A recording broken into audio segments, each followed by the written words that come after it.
Hello.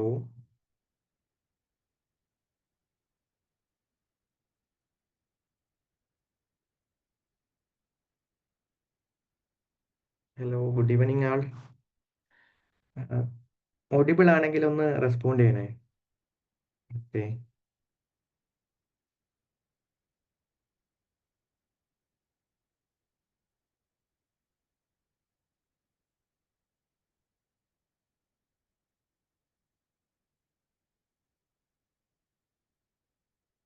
Okay, good evening ഉത്തര. Okay, നമുക്ക് session start ചെയ്യാം.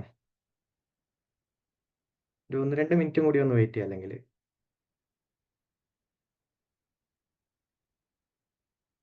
Okay, ഇനിയും ജോയിൻ ചെയ്യാൻ സ്റ്റുഡൻസ് ഉണ്ട്. അപ്പോൾ 1-2 മിനിറ്റ് ഒന്ന് വെയിറ്റ് ചെയ്ത് നമുക്ക് സ്റ്റാർട്ട് ചെയ്യാം. ഓക്കെ, ഇപ്പോൾ ഇതിൽ ജോയിൻ ചെയ്തിട്ടുള്ളവരൊക്കെ ഇന്നലത്തെ സെഷൻ അറ്റൻഡ് ചെയ്തവരാണോ?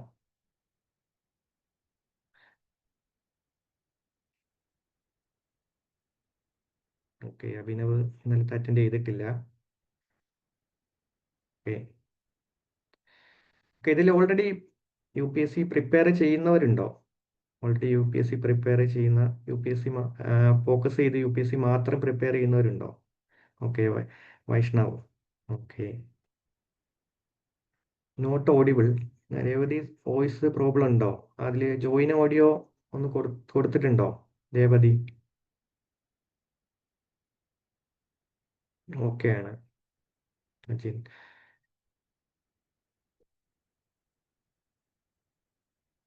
ഓക്കെ, ഇതിൽ സ്കൂൾ സ്റ്റുഡൻസ് ആയിട്ട് 6 to 12 ഇതിൽ വരുന്നവർ? ഹായ് അഭിനവ്. 7th ആണ് ഹരിവാല. ഓക്കെ. ഗ്രാജുവേഷൻ ഉണ്ടോ? +1 +2 7th. Okay. Okay, Vaishnav subject ഏതാണ് +1? Okay, railway exam. College. Okay, കോളേജിൽ ഹ്യൂമാനിറ്റീസ്. Okay, fine. കോളേജിൽ പഠിക്കുന്ന ആൾ ഏതാ? കോഴ്സ് ഏതാ? ഡിഗ്രി? ഡിഗ്രി ആണോ അതോ PG ആണോ? BCom. ഓക്കെ. ഓക്കെ, ഇപ്പോൾ BCom ഏത് ഇയർ ആയിട്ട്? BA economic development economics. Okay. Fiona Rose. Okay, Fiona Rose അല്ലേ? Fiona Rose +1. ഏതാ സബ്ജക്ട് ഏതാ? ഇനി സെക്കൻഡ് ഇയർ. ഓക്കെ, 12th കഴിഞ്ഞ്. +1 കമ്പ്യൂട്ടർ സയൻസ്. ഓക്കെ. സോ ഇപ്പോൾ എല്ലാവരും പല ബാക്ക്ഗ്രൗണ്ടിൽ നിന്നുള്ളവരാണ്. സ്കൂൾ സ്റ്റുഡൻസ് ഉണ്ട്, ഗ്രാജുവേറ്റഡ് ആയിട്ടുള്ളവരുണ്ട്, ഗ്രാജുവേഷൻ ഓൺഗോയിങ് ആയിട്ടുള്ളവരുണ്ട്. ഓക്കെ, ഓൾറെഡി പ്രിപ്പയർ ചെയ്യുന്നവരുണ്ട്, റെയിൽവേ എക്സാം ഫോക്കസ് ചെയ്യുന്നവരുണ്ട്. ഓക്കെ. അപ്പോൾ എല്ലാവരും ഒരൊറ്റ ഫോക്കസ് അല്ലെങ്കിൽ ഒരൊറ്റ എയിമിലേക്ക് എത്തിച്ചേരാൻ ഇവിടെ എത്തിയിട്ടുള്ളവരാണ് അല്ലേ?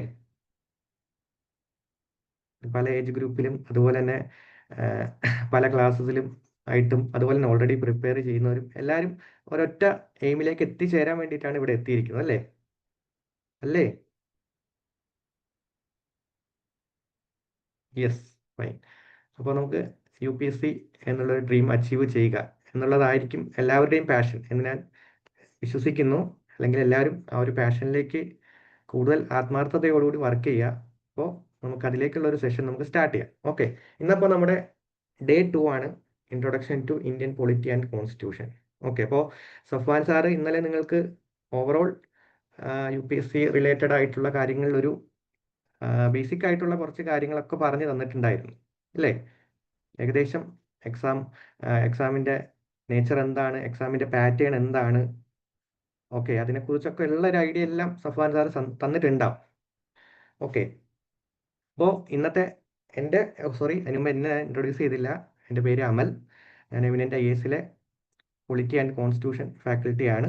ഓക്കെ, ഇന്നത്തെ അപ്പോൾ നമ്മുടെ ക്ലാസ്സിൻ്റെ ഒബ്ജക്റ്റീവ് എന്ന് പറയുന്നത് നമുക്ക് ഇന്ന് UPSCയുടെ ഫസ്റ്റ് സ്റ്റേജ് ആയിട്ടുള്ള എക്സാം ആയിട്ടുള്ള പ്രിലിമിനറിനെ കുറിച്ചിട്ടൊരു ഓറിയന്റേഷൻ നിങ്ങൾക്ക് തരിക. അതുകൂടാതെ നമുക്കിന്ന് പൊളിറ്റിയിലെ ഏറ്റവും ബേസിക് ആയിട്ടുള്ള കുറച്ച് കാര്യങ്ങൾ, നമുക്ക് ഗവൺമെന്റിനെ കുറിച്ച് നിങ്ങൾ ചെറുപ്പം മുതലേ എല്ലാവരും കേൾക്കുന്നവരായിരിക്കും. ഇപ്പോൾ 6th-7th പഠിക്കുന്നവരും കേൾക്കുന്ന ടൈമാണ്. അതുപോലെ തന്നെ നമ്മൾ ഡേ ടു ഡേ ലൈഫിൽ കേൾക്കുന്ന ഒരു ടൈമാണ് എന്താ, ഗവൺമെന്റ് എന്നൊക്കെ ഉള്ളത്. അപ്പോൾ എന്താണ് ഗവൺമെന്റും ഗവൺമെന്റിന്റെ ആവശ്യകത എന്താണ്, അതുപോലെ തന്നെ ടൈപ്പ് ഓഫ് ഗവൺമെന്റ് എന്താണ്, ഗവൺമെന്റിന്റെ ഡിഫറെന്റ് ബ്രാഞ്ചസ്, അപ്പോൾ അതിനെക്കുറിച്ചൊക്കെ ജസ്റ്റ് നമുക്ക് ഏറ്റവും ബേസിക് ആയിട്ടുള്ള ഓറിയന്റേഷൻ അതിലും തരിക എന്നുള്ളതാണ് നമ്മുടെ ഇന്നത്തെ ഒരു ക്ലാസ്സിൻ്റെ ഓവറോൾ പ്ലാൻ. ഓക്കെ, അപ്പോൾ എനിക്ക് നിങ്ങളോട് തരാനുള്ള ഒരു ഫസ്റ്റ് ഗൈഡൻസ് അല്ലെങ്കിൽ ഒരു സജഷൻ എന്ന് പറഞ്ഞു കഴിഞ്ഞാൽ, ഓക്കെ, എല്ലാവരും എന്താ ചെയ്യേണ്ടതെന്ന് വെച്ചാൽ റണ്ണിങ് നോട്ട്സ് എടുക്കുക. ഓക്കെ, അത് എടുത്ത് ശീലമുള്ളവർ അത് കണ്ടിന്യൂ ചെയ്യുക. ഇതുവരെ അങ്ങനെ ചെയ്തിട്ടില്ലാത്തവർ മാക്സിമം അത് എടുത്ത് ശീലിക്കുക. ഓക്കെ, വേറെ ഒന്നും കൊണ്ടല്ല ഞാൻ പറയുന്നത്. റണ്ണിങ് നോട്ട്സ്, ഓക്കെ, അതിന് മുമ്പേ റണ്ണിങ് നോട്ട്സ് എന്ന് പറഞ്ഞു കഴിഞ്ഞാൽ ലൈക്ക് ഞാനിപ്പോൾ പറയുന്ന കാര്യങ്ങൾ നിങ്ങൾക്ക് എന്താണോ അതിന്ന് മനസ്സിലാവുന്നത്, ഓക്കെ, എന്താണോ അതിന്ന് മനസ്സിലാവുന്ന കാര്യം അത് നിങ്ങളുടെ കയ്യിലുള്ള ഒരു ഹാർഡ് കോപ്പി ആയിട്ടോ ഡിജിറ്റലായിട്ടോ എവിടെയെങ്കിലും അത് നോട്ട് ചെയ്യുക. അത് നിങ്ങളുടെ ലാംഗ്വേജിൽ മതി. ഓക്കെ, അതിന് ക്ലിയർലി ഒരു ഡെഫിനിഷൻ വേണമെന്നോ അല്ലെങ്കിൽ ക്ലിയർ ആയിട്ടുള്ള സ്പെല്ലിംഗ് മിസ്റ്റേക്സ് ഇല്ലാതെ എഴുതണമെന്നോ ഒന്നുമില്ല.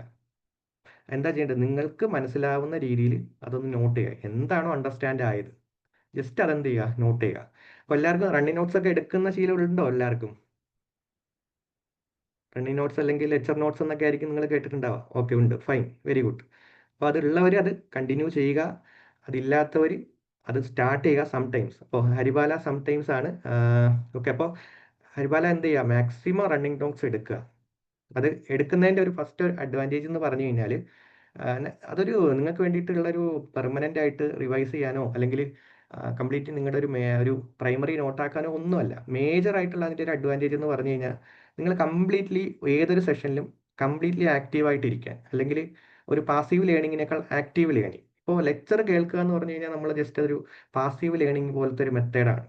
നിങ്ങൾ സെർച്ച് ചെയ്ത് നോക്കിക്കഴിഞ്ഞാൽ മനസ്സിലാവും, ഇതൊരു പാസീവ് ലേണിംഗ് മെത്തേഡാണ് ലെക്ചർ കേൾക്കുക എന്നുള്ളത്. ജസ്റ്റ് നമ്മൾ ഒരു ലെക്ചർ കാണുന്നു, അത് കേൾക്കുന്നു, ജസ്റ്റ് അതിൽ കൂടെ ഇങ്ങനെ ഒരു പോകുന്നു എന്നുള്ളതേ ഉള്ളൂ. പക്ഷേ അത് നമുക്ക് ആക്റ്റീവ് ലേണിംഗ് ആക്കാൻ കഴിയും. എങ്ങനെയാ?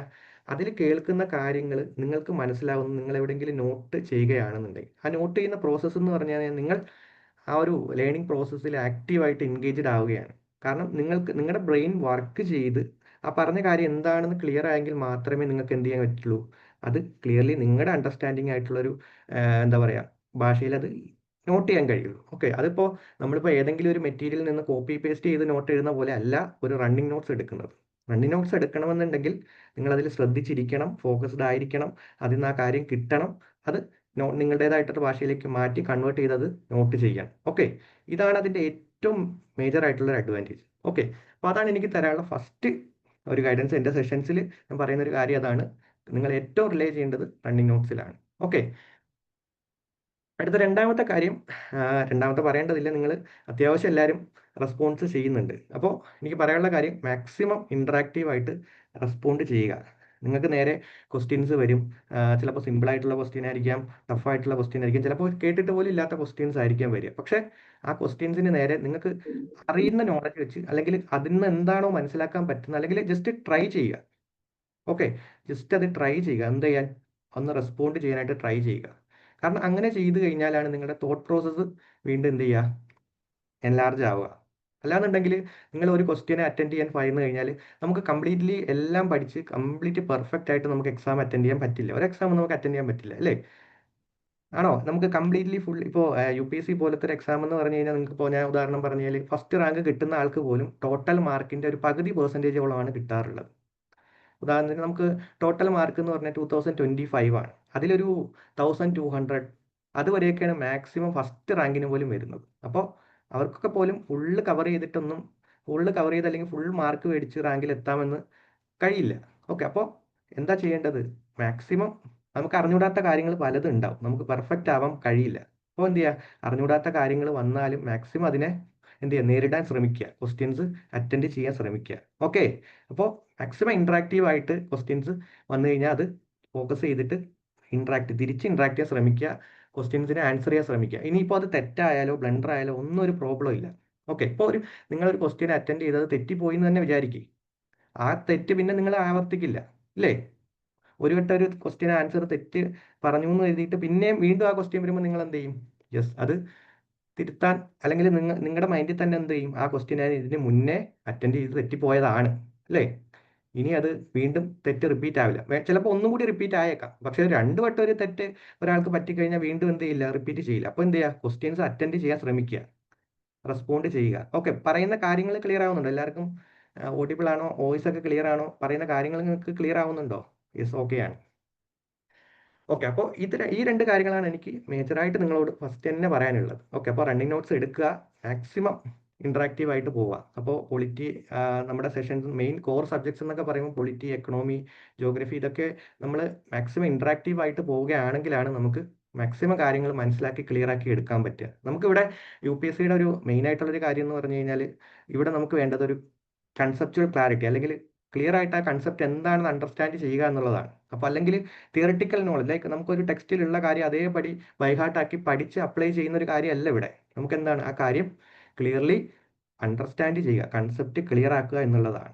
ഓക്കെ, അപ്പോൾ അതിന് വഴിയെ നമ്മൾ സബ്ജക്റ്റിലേക്ക് പോകുമ്പോൾ മനസ്സിലാവും നമുക്ക് എന്ത് അപ്രോച്ചാണ് നമുക്ക് വേണ്ടത് എന്നൊക്കെയുള്ളത് നമുക്ക് സബ്ജക്റ്റിലേക്ക് ഡീറ്റെയിൽ ആയിട്ട് പോകുമ്പോൾ മനസ്സിലാവും.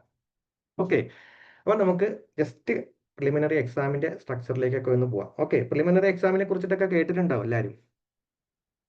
6th 7th പഠിക്കുന്ന കുട്ടികൾ കേട്ടിട്ടുണ്ടോ? ഓക്കെ, വൈഷ്ണവ് കേട്ടിട്ടുണ്ട്, അൻസലിന കേട്ടു. Okay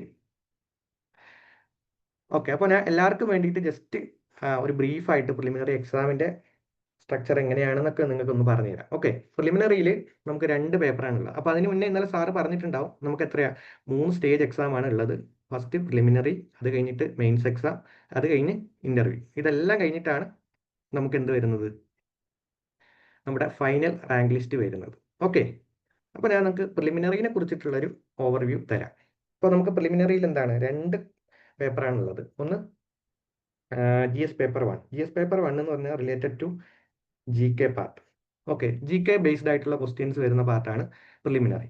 total mark 200 marks. അതുപോലെ തന്നെ നമുക്ക് രണ്ടാമതൊരു പേപ്പർ ഉണ്ട്, GS പേപ്പർ 2. അത് CSAT എന്നാണ് അറിയപ്പെടുന്നത്. ഓക്കെ, ഈ CSAT എന്താണെന്ന് അറിയോ? CSATന്റെ ഫുൾ ഫോം അല്ലെങ്കിൽ CSAT എന്താണെന്ന് അറിയുന്നവരുണ്ടോ? എങ്കിൽ ഒന്ന് റെസ്പോണ്ട് ചെയ്യാവോ?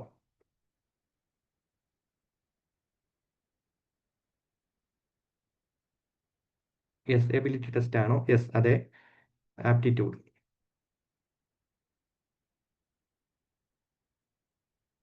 Okay, central.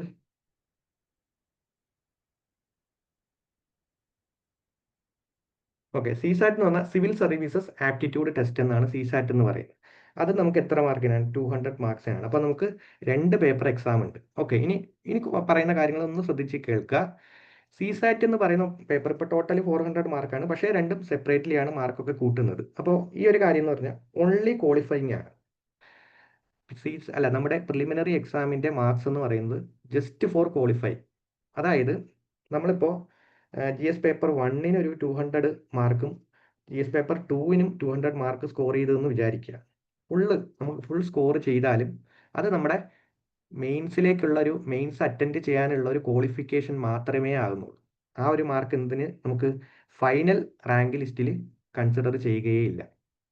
ഇത്രയേ ഉള്ളൂ.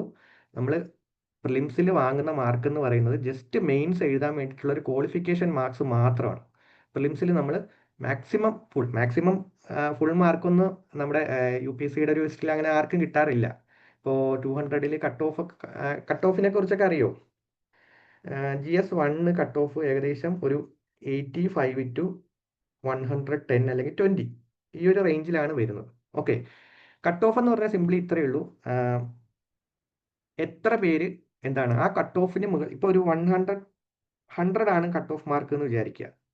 100 ആണ് കട്ട് ഓഫ് മാർക്ക് എന്നുണ്ടെങ്കിൽ ഈ ഓക്കെ, ഒരു മിനിമം മാർക്കാണ് കട്ട് ഓഫ് അവർ നിശ്ചയിക്കുന്നത്. യെസ് യെസ്, അതെ, UPSC നിശ്ചയിക്കുന്ന ഒരു മാർക്കാണ് എന്ത്, ഈ 100 എന്ന് പറയുന്നത്. അതായത് ഇത്രയേ ഉള്ളൂ, 100 എബോവ് സ്കോർ ചെയ്തവരെല്ലാം മെയിൻസിന് ക്വാളിഫൈ ആയി എന്നാണ്.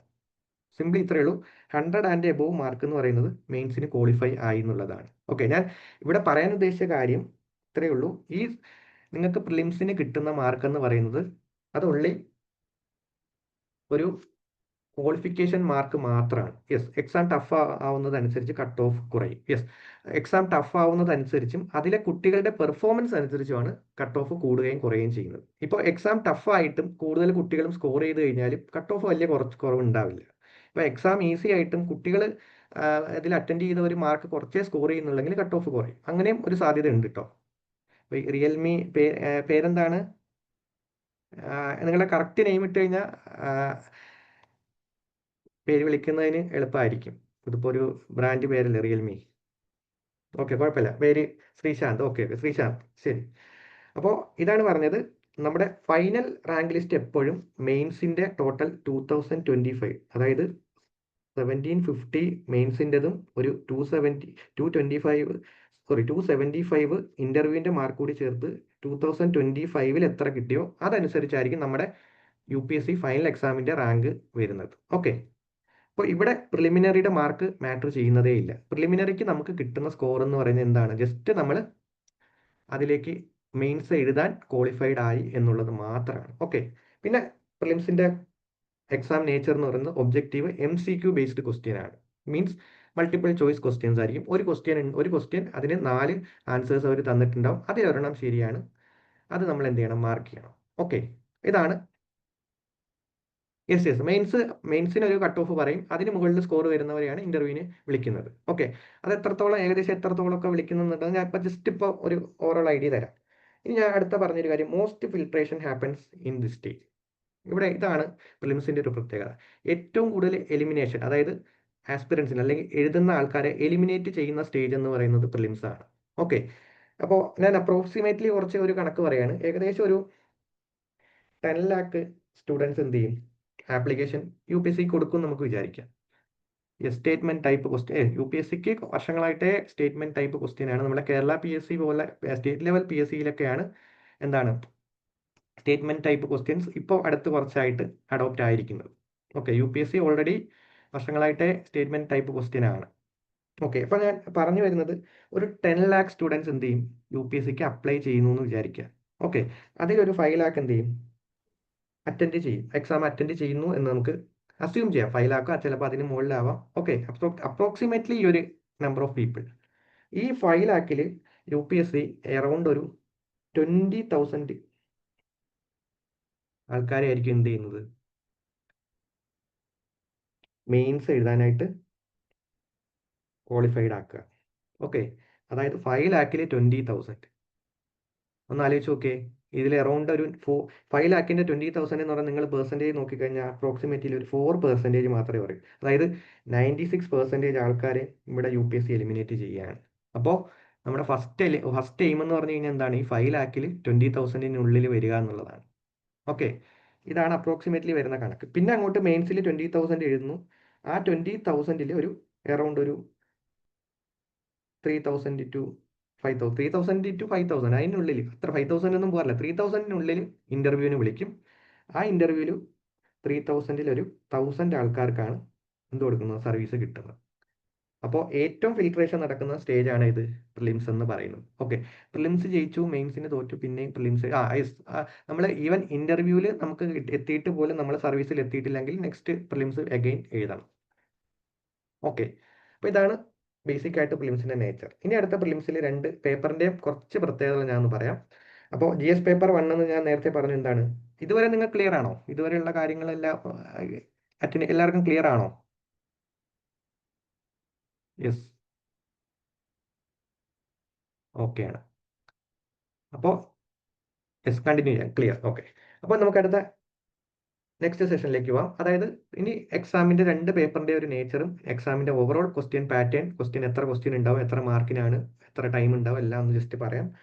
GS പേപ്പർ 1 GK ഓറിയന്റഡ് ആയിട്ടുള്ള പേപ്പർ. അതിൽ 100 ക്വസ്റ്റ്യൻസ് ഉണ്ടാവും. 200 മാർക്സ് ആണ് ടോട്ടൽ. അപ്പോൾ ഒരു ക്വസ്റ്റ്യൻ എന്തായിരിക്കും? 2 മാർക്ക് പെർ ക്വസ്റ്റ്യൻ. ഒരു ക്വസ്റ്റ്യന് 2 മാർക്ക് വെച്ച് നമുക്ക് പോസിറ്റീവ് ശരിയാണെങ്കിൽ കിട്ടും. അവിടെ എന്തുണ്ട്? നെഗറ്റീവ് ഉണ്ട്. നെഗറ്റീവ് എന്ന് പറയുന്നത് ഈ 2ന്റെ 1/3 ആണ് നെഗറ്റീവ്. അതാണ് 0.6 മാർക്ക്, 0.66. ഓക്കെ, പെട്ടെന്ന് ഞാനൊരു എക്സാമ്പിൾ പറയാം. ഇപ്പോൾ ഒരാൾ ഒരു 5 ക്വസ്റ്റ്യൻ അറ്റൻഡ് ചെയ്തു. 4 ക്വസ്റ്റ്യൻ ആൾക്ക് ശരിയായി, ഒരു ക്വസ്റ്റ്യൻ റോങ് ആണെന്ന് വിചാരിക്കുക. ഓക്കെ, 4 ക്വസ്റ്റ്യൻ ശരിയാണ്. 4 ക്വസ്റ്റ്യൻ ശരിയാണെങ്കിൽ ആൾക്ക് 8 മാർക്ക് അവിടെ ശരിയായിട്ട് കിട്ടി. ഒരു ക്വസ്റ്റ്യൻ റോങ് ആണ്, 0.6 അവിടെ ആൾക്ക് പോയി. 8ൽ നിന്ന് 0.6 പോയിട്ട് ആൾക്ക് 7.4 ആണ് ആൾക്ക് കിട്ടുക. 7.4 വരില്ല, അതിലും കുറേ വരും, 0.66 ആണ്. ഓക്കെ, ഇങ്ങനെയാണ് നെഗറ്റീവ് മാർക്കിംഗ് വരുന്നത്. നമ്മൾ തെറ്റായിട്ട് മാർക്ക് ചെയ്യുന്നതിന് എന്ത് വരും?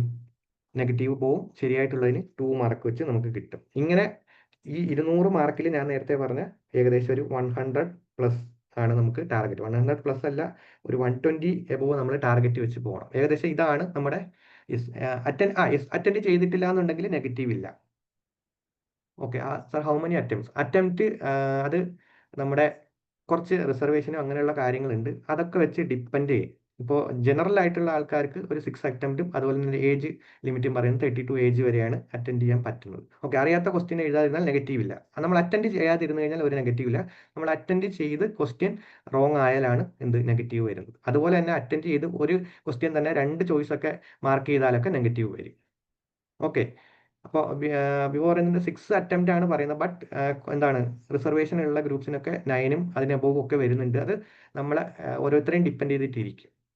ഓക്കെ, സോ ഇതാണ് എന്ത് GS പേപ്പർ GKയുടെ ഒരു പ്രത്യേകത. അടുത്ത വളരെ ഇമ്പോർട്ടൻ്റ് ആയിട്ടുള്ള പേപ്പറാണ് CSAT. ഓക്കെ, CSATന്റെ പ്രത്യേകത എന്ന് പറഞ്ഞാൽ അവിടെ 100 ക്വസ്റ്റ്യൻ ഇല്ല, 80 ക്വസ്റ്റ്യൻസേ ഉള്ളൂ, 200 മാർക്സ് തന്നെയാണ്, ടൈമും 2 അവർ ആണ്. ഇനി അടുത്ത ഈ കാര്യമാണ് വളരെ ശ്രദ്ധിക്കേണ്ടത്. CSAT എന്ന് പറയുന്നത് പ്രിലിംസിൽ ഒരു ക്വാളിഫയിങ് പേപ്പറാണ്. അതായത് സിംപ്ലി ഇത്രയേ ഉള്ളൂ, നിങ്ങൾക്ക് CSAT നിങ്ങൾ പാസ്സാവണം എന്നുണ്ടെങ്കിൽ 200ൽ ഈ ഒരു സ്കോർ വാങ്ങിക്കഴിഞ്ഞാൽ നിങ്ങൾ പാസ്സായി, CSAT പാസ്സായി. അതായത് 200ൽ 67 ഈ മാർക്ക് വാങ്ങിക്കഴിഞ്ഞാൽ നിങ്ങൾ CSAT പാസ്സായി. ഓക്കെ, ഈ മാർക്ക് വാങ്ങിയിട്ടില്ല എന്നുണ്ടെങ്കിൽ നിങ്ങൾ പ്രിലിമിനറിയിൽ നിന്ന് ഔട്ടായി എന്നർത്ഥം. ഇപ്പോൾ 67 താഴെ 65 64 അതിന് താഴെ ഏത് മാർക്കായാലും നിങ്ങൾ ഓവറോൾ ഇതിൽ നിന്ന് ഫുൾ ഔട്ടായി, ഈ പ്രിലിംസ് എക്സാമിൽ നിന്ന് തന്നെ ഔട്ടായി. നിങ്ങളുടെ ഈ ഈ GK പേപ്പർ അല്ലെങ്കിൽ GS പേപ്പർ 1ൽ നിങ്ങൾക്ക് ഒരു 130യോ 140യോ ഉണ്ടെങ്കിൽ പോലും മാറ്റർ ചെയ്യില്ല. നിങ്ങൾ ഇവിടെ 67ൽ താഴെയാണ് സ്കോർ ചെയ്തിരിക്കുന്നത് എന്നുണ്ടെങ്കിൽ ഇവിടെ നിങ്ങൾ ജസ്റ്റ് മിനിമം ഇത്ര വാങ്ങി പാസ്സായിരിക്കണം. ക്വാളിഫയിങ് പേപ്പറാണ്. അത് ക്ലിയർ ആയോ? അതായത് 67 അബോവ് ജസ്റ്റ് വാങ്ങിയിരിക്കണം. 67 മേടിച്ചാൽ മതി. വേറെ ഇവിടെ നിങ്ങളിതിൽ എത്ര മാർക്ക് കൂടുതൽ 200ൽ 200 മേടിച്ചിട്ടും ഒന്നുമില്ല. 67 അബോവ് ജസ്റ്റ് വാങ്ങിയാൽ മതി, അത് ക്വാളിഫൈ ആയി. പക്ഷേ ഇത് ക്വാളിഫൈ ആയാലേ ഇതിൻ്റെ മാർക്ക് നിങ്ങളത് കൂട്ടും. ഇതാണ് കണ്ടീഷൻ. ഓക്കെ, ഇവിടുത്തെ മാർക്ക് വരുന്നത് 80 ക്വസ്റ്റ്യൻ ആയതുകൊണ്ട് തന്നെ ഒരു ക്വസ്റ്റ്യന് 2.5 മാർക്ക്, പിന്നെ ഓരോ തെറ്റുന്ന ക്വസ്റ്റ്യനും 0.83 നെഗറ്റീവ്. ഓക്കെ, ഇത് ക്ലിയർ ആണോ? CSATന്റെ കാര്യം ക്ലിയർ ആയോ? CSAT ഒരു ഭയങ്കര ഈസി അല്ല, എന്നാൽ അത്ര പേടിക്കേണ്ടതുമില്ല. Properly practice. Okay, one more time. Okay, പറയാം. അതായത് പറഞ്ഞ ഇത്രയേ ഉള്ളൂ. ഇപ്പോൾ GS പേപ്പർ ഞാൻ പറഞ്ഞു 120 ആണ്, ഒരു 110 കട്ട് ഓഫ് വന്നു എന്ന് വിചാരിക്കുക. ഇപ്പോൾ ഈ പറഞ്ഞ ആള് വൺ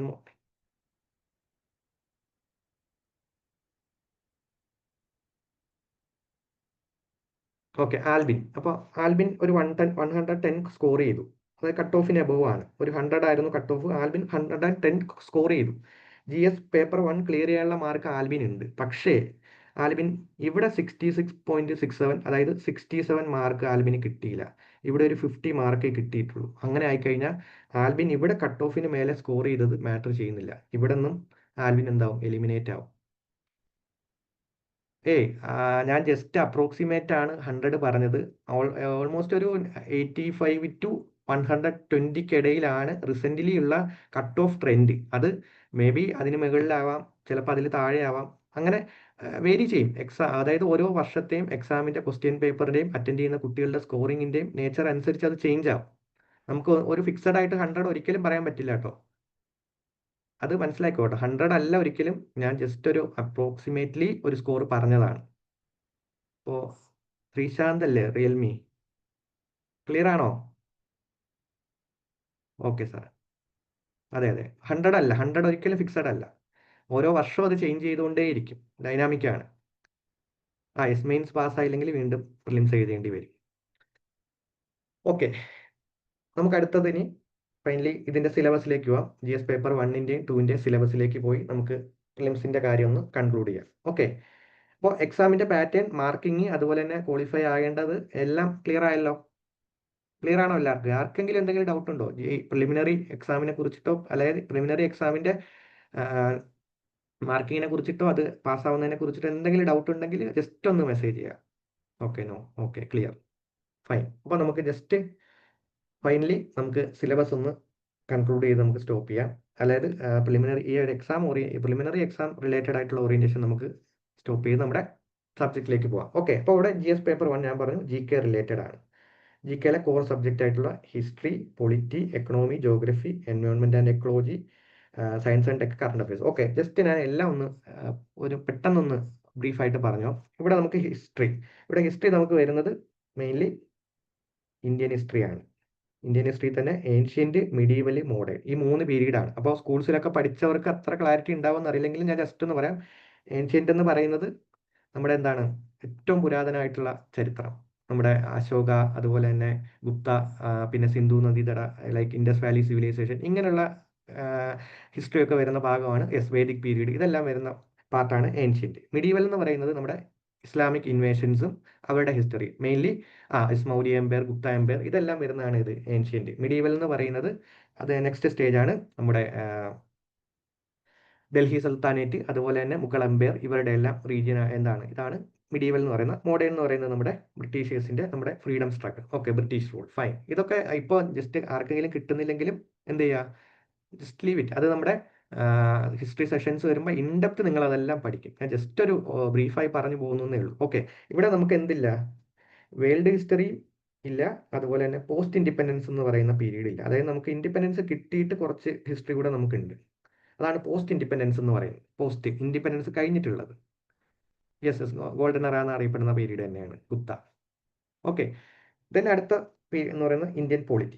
ഓക്കെ, പൊളിറ്റി എന്ന് പറയുമ്പോൾ നമ്മളിവിടെ എസ്പെഷ്യലി എന്താണ് സ്ട്രെസ് കൊടുക്കുന്നത് ഇന്ത്യൻ പൊളിറ്റിയാണ്. ഇന്ത്യൻ പൊളിറ്റിയും അതുപോലെ തന്നെ ഇന്ത്യൻ പൊളിറ്റി, ഇന്ത്യൻ കോൺസ്റ്റിറ്റ്യൂഷൻ, ഇതാണ് നമ്മൾ കൂടുതൽ സ്ട്രെങ്ത് അല്ലെങ്കിൽ സ്ട്രെസ് കൊടുക്കുന്നത്. അതെ അതെ, 1947 1950, അറൗണ്ട് 1950 വരെയുള്ളത് നമ്മൾ നോക്കേണ്ടി വരും. കാരണം നമ്മുടെ പൊളിറ്റിയിൽ കുറേ ടോപ്പിക്സുകളൊക്കെ 1950 ജനുവരി 26 കൂടിയാണ് നമ്മുടെ കോൺസ്റ്റിറ്റ്യൂഷൻ റെഡി ആവുന്നതും. അത് റിലേറ്റഡ് ആയിട്ടുള്ള കോൺസ്റ്റിറ്റ്യൂഷന്റെ ഹിസ്റ്റോറിക്കൽ ബാക്ക്ഗ്രൗണ്ട് ഒക്കെ വരുന്നത് 1950 വരെയാണ്. ഞാൻ വൈഷ്ണവിനോടാണ് പറയുന്നത്. യെസ്, അതൊക്കെ പ്ലാനിംഗ് കമ്മീഷനൊക്കെ നമ്മുടെ എക്കണോമി റിലേറ്റഡ് ആണ്. Yes, okay, first election. Yes, എല്ലാവർക്കും ഇപ്പോൾ കുറേയേറെ ഐഡിയാസ് ഒക്കെ ഉണ്ട്. ഐഡിയ ഉള്ള കുറച്ച് കാര്യങ്ങളൊക്കെ അറിയാവുന്നവരൊക്കെ ഉണ്ട് ഇതിൽ. ഓക്കെ, എല്ലാവരും നന്നായിട്ട് ഇന്ററാക്ട് ചെയ്യുന്നുണ്ട്, ഫൈൻ, വെരി ഗുഡ്. അപ്പോൾ പൊളിറ്റി ഇന്ത്യൻ, അതിൽ മെയിനായിട്ട് വരുന്നത് ഇന്ത്യനെ സ്ട്രെസ് ചെയ്തിട്ടുള്ള പൊളിറ്റിയാണ്. സിംപ്ലി ഇപ്പോൾ പറയുന്നത് നമ്മൾ ഇന്ത്യയുടെ കോൺസ്റ്റിറ്റ്യൂഷനെ കുറിച്ചും ഇന്ത്യയുടെ പൊളിറ്റിക്കൽ മൂവ്മെന്റിനെ കുറിച്ചിട്ടൊക്കെയാണ് നമുക്ക് അറിയേണ്ടത്. ലൈക്ക് എന്താണ് 1950 മാർച്ച് 15. യെസ് യെസ്, ആ ഡേറ്റ് എനിക്കൊന്ന് നോക്കേണ്ടതുണ്ട് കേട്ടോ. ഫസ്റ്റ് ഇലക്ഷന്റെ കാര്യം ഈ റിയൽമി ചോദിച്ചത് എന്ത് ഡേറ്റ് അത്? 1950 മാർച്ച് 15 പ്ലാനിങ്. ഓക്കെ, ഇപ്പോൾ പ്ലാനിങ് കമ്മീഷനൊക്കെ നമുക്ക് എക്കണോമിയിൽ വരുന്ന കൺസെപ്റ്റുകളാണ് കേട്ടോ. നമുക്ക് ഇപ്പോൾ ജസ്റ്റ് ഞാൻ പ്രിലിംസിന്റെ കാര്യങ്ങളൊന്ന് ജസ്റ്റ് പറഞ്ഞു പോകുന്നേ ഉള്ളൂ. അതൊക്കെ നമുക്ക് ഇൻഡെപ്ത് സിലബസിൽ മാറ്റം ഉണ്ടാവുമോ? നിലവിൽ ഇതുവരേക്കും മാറ്റങ്ങളൊന്നും UPSC ഒഫീഷ്യലി അറിയിച്ചിട്ടില്ല. അത് നെക്സ്റ്റ് ഇയറിലെ അല്ലെങ്കിൽ നോട്ടിഫിക്കേഷൻ വരുന്ന സമയമായിരിക്കും, അല്ലെങ്കിൽ അതിന് മുന്നേ UPSC ഒഫീഷ്യലി അറിയിക്കും. അപ്പോൾ മാത്രമേ നമുക്ക് സിലബസിൽ മാറ്റം ഉണ്ടാവോ ഇല്ലയെന്നൊക്കെ പറയാൻ പറ്റും. ലൈക്ക് അല്ലാതെ നമുക്ക് വേറെ ഒരു സോഴ്സും നമുക്കില്ല അതിന്. UPSCയുടെ ഒരു ഡിസ്ക്രിഷണറി പവറാണ്. അവർക്ക് വേണമെങ്കിൽ മാറ്റം വരുത്താം, അല്ലെങ്കിൽ കണ്ടിന്യൂ ചെയ്യാം. അതൊക്കെ UPSC റിലേറ്റഡ് ആയിട്ടുള്ള കാര്യങ്ങളാണ്. ഓക്കെ, സോ പിന്നെ അത് കഴിഞ്ഞിട്ട് നമുക്ക് എന്തുണ്ട്, ഇന്ത്യൻ എക്കണോമി റിലേറ്റഡ് ആയിട്ടുള്ള കാര്യങ്ങൾ, പിന്നെ ജോഗ്രഫിയിൽ വേൾഡ് ഫിസിക്കൽ ജോഗ്രഫി എന്ന് പറഞ്ഞിട്ടുള്ള കൺസെപ്റ്റും നമുക്ക് പഠിക്കാനുണ്ട്. അതുപോലെ തന്നെ ഇന്ത്യൻ ഫിസിക്കൽ ജോഗ്രഫി, അതുപോലെ തന്നെ ഇന്ത്യയുടേതായിട്ടുള്ള സ്പെസിഫിക് ആയിട്ടുള്ള ജോഗ്രഫി, അതായത് ഇന്ത്യയിലെ റിവർ സിസ്റ്റം, ഹിമാലയ, അതൊക്കെ റിലേറ്റഡ് ആയിട്ടുള്ള കാര്യങ്ങൾ. ഓക്കെ, ഫിസിക്കൽ ജോഗ്രഫി എന്ന് പറഞ്ഞാൽ നമുക്ക് ചുറ്റുള്ള ലൈക്ക് മെയിൻലി പറയുകയാണെങ്കിൽ നമ്മുടെ land, countries and it's peculiarities. നമുക്ക് ഓക്കെ, വൈഷ്ണവ് ചോദിച്ച ക്വസ്റ്റ്യന് എന്താന്ന് വെച്ചാൽ വേൾഡ് ഹിസ്റ്ററി നമുക്ക് മെയിൻസിലാണ് പഠിക്കാനുള്ളത്. മെയിൻസിൽ ആൻസർ റൈറ്റിംഗ് അല്ലെങ്കിൽ ഡിസ്ക്രിപ്റ്റീവ് ആയിട്ടുള്ള സെഷനിലാണ് നമുക്ക് വേൾഡ് ഹിസ്റ്ററി വരുന്നത്. പ്രിലിംസിൽ വേൾഡ് ഹിസ്റ്ററി സിലബസിൽ ഇല്ല. ഓക്കെ, വൈഷ്ണവ് ചോദിച്ചത് countries and it's peculiarities. Okay, countries and it's peculiarities എന്ന് പറയുന്ന വൈഷ്ണവ് അത് കറണ്ട് അഫയേഴ്സ് അല്ലെങ്കിൽ കറന്റ്ലി അത് റിലേറ്റഡ് എന്തെങ്കിലും ന്യൂസ് വരുന്നുണ്ടെങ്കിലാണ്.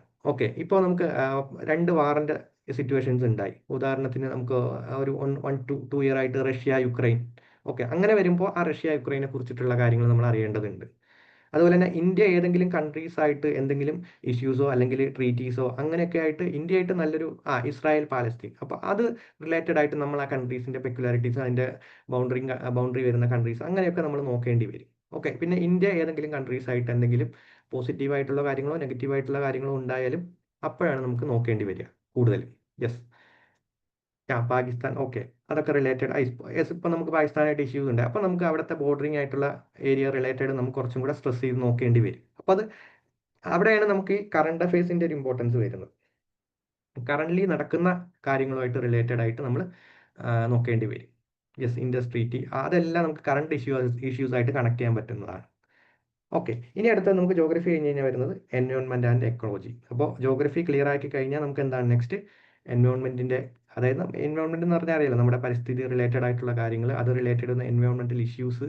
ഇപ്പോൾ നമുക്ക് റീസെന്റ് ഭയങ്കര ഇഷ്യൂസ് വരുന്ന കാര്യങ്ങളിലൊക്കെ ഉണ്ട് എൻവയോൺമെന്റ് ഇപ്പോൾ റീസെന്റ് UPSC ഒരു ഹോട്ട് ടോപ്പിക് ആയിട്ട് വന്നുകൊണ്ടേ ഇരിക്കുകയാണ്. ലൈക്ക് ഇപ്പോൾ കാരണം ക്ലൈമറ്റ് ചേഞ്ച്, കാർബണിന്റെ എമിഷൻസ്, അങ്ങനെയൊക്കെയുള്ള ഇഷ്യൂസ് എല്ലാം വരുന്നത് ഈ എൻവയോൺമെന്റ് റിലേറ്റഡ് ആണ്.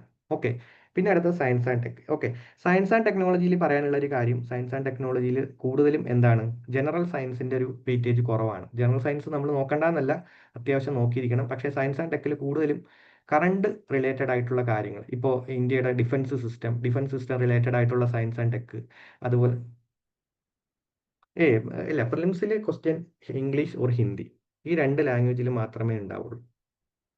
മലയാളത്തിൽ നമുക്ക് മലയാളം മെയിൻസിൽ നമുക്ക് മലയാളത്തിൽ ആൻസർ എഴുതാം. പ്രിലിംസ് ഒബ്ജക്റ്റീവ് ആണ്, ആ ക്വസ്റ്റ്യൻ പേപ്പർ ഓൺലി ഹിന്ദിയിലും ഇംഗ്ലീഷിലും മാത്രമേ അറിയുള്ളൂ. Okay, basic science like basic science അത്യാവശ്യം നോക്കണം, പക്ഷേ കൂടുതലും സ്ട്രെസ് ചെയ്ത് കൊടുക്കേണ്ടത് കറണ്ട് ഓറിയന്റഡ് ആയിട്ടുള്ള സയൻസ് റിലേറ്റഡ് ആയിട്ടുള്ള കാര്യങ്ങളിലാണ്. അതപ്പോൾ സയൻസ് ആൻഡ് ടെക് എടുക്കുന്ന ഫാക്കൽറ്റീസ് ക്ലിയർലി അത് പറഞ്ഞു തരും.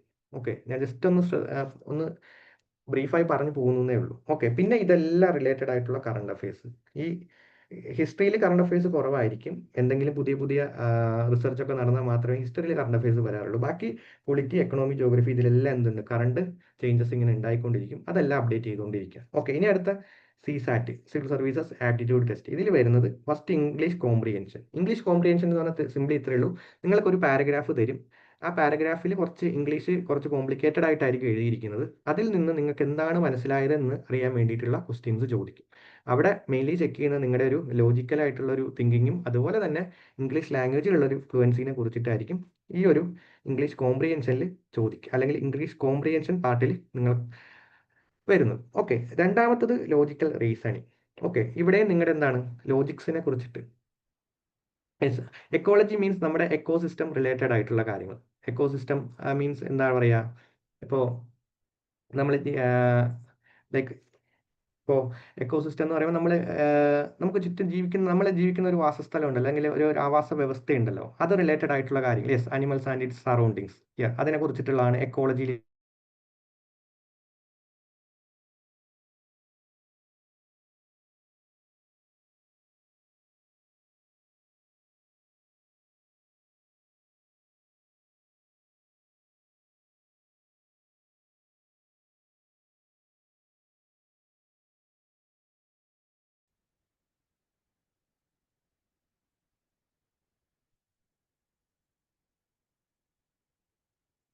ഹലോ.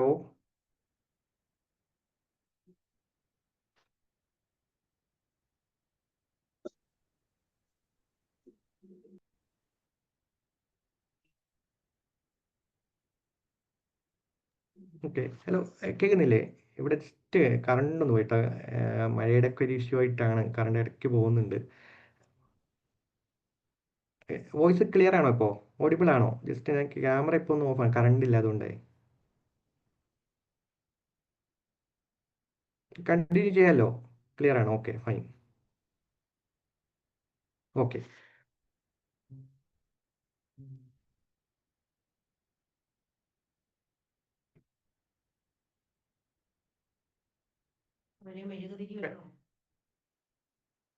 വേണ്ട.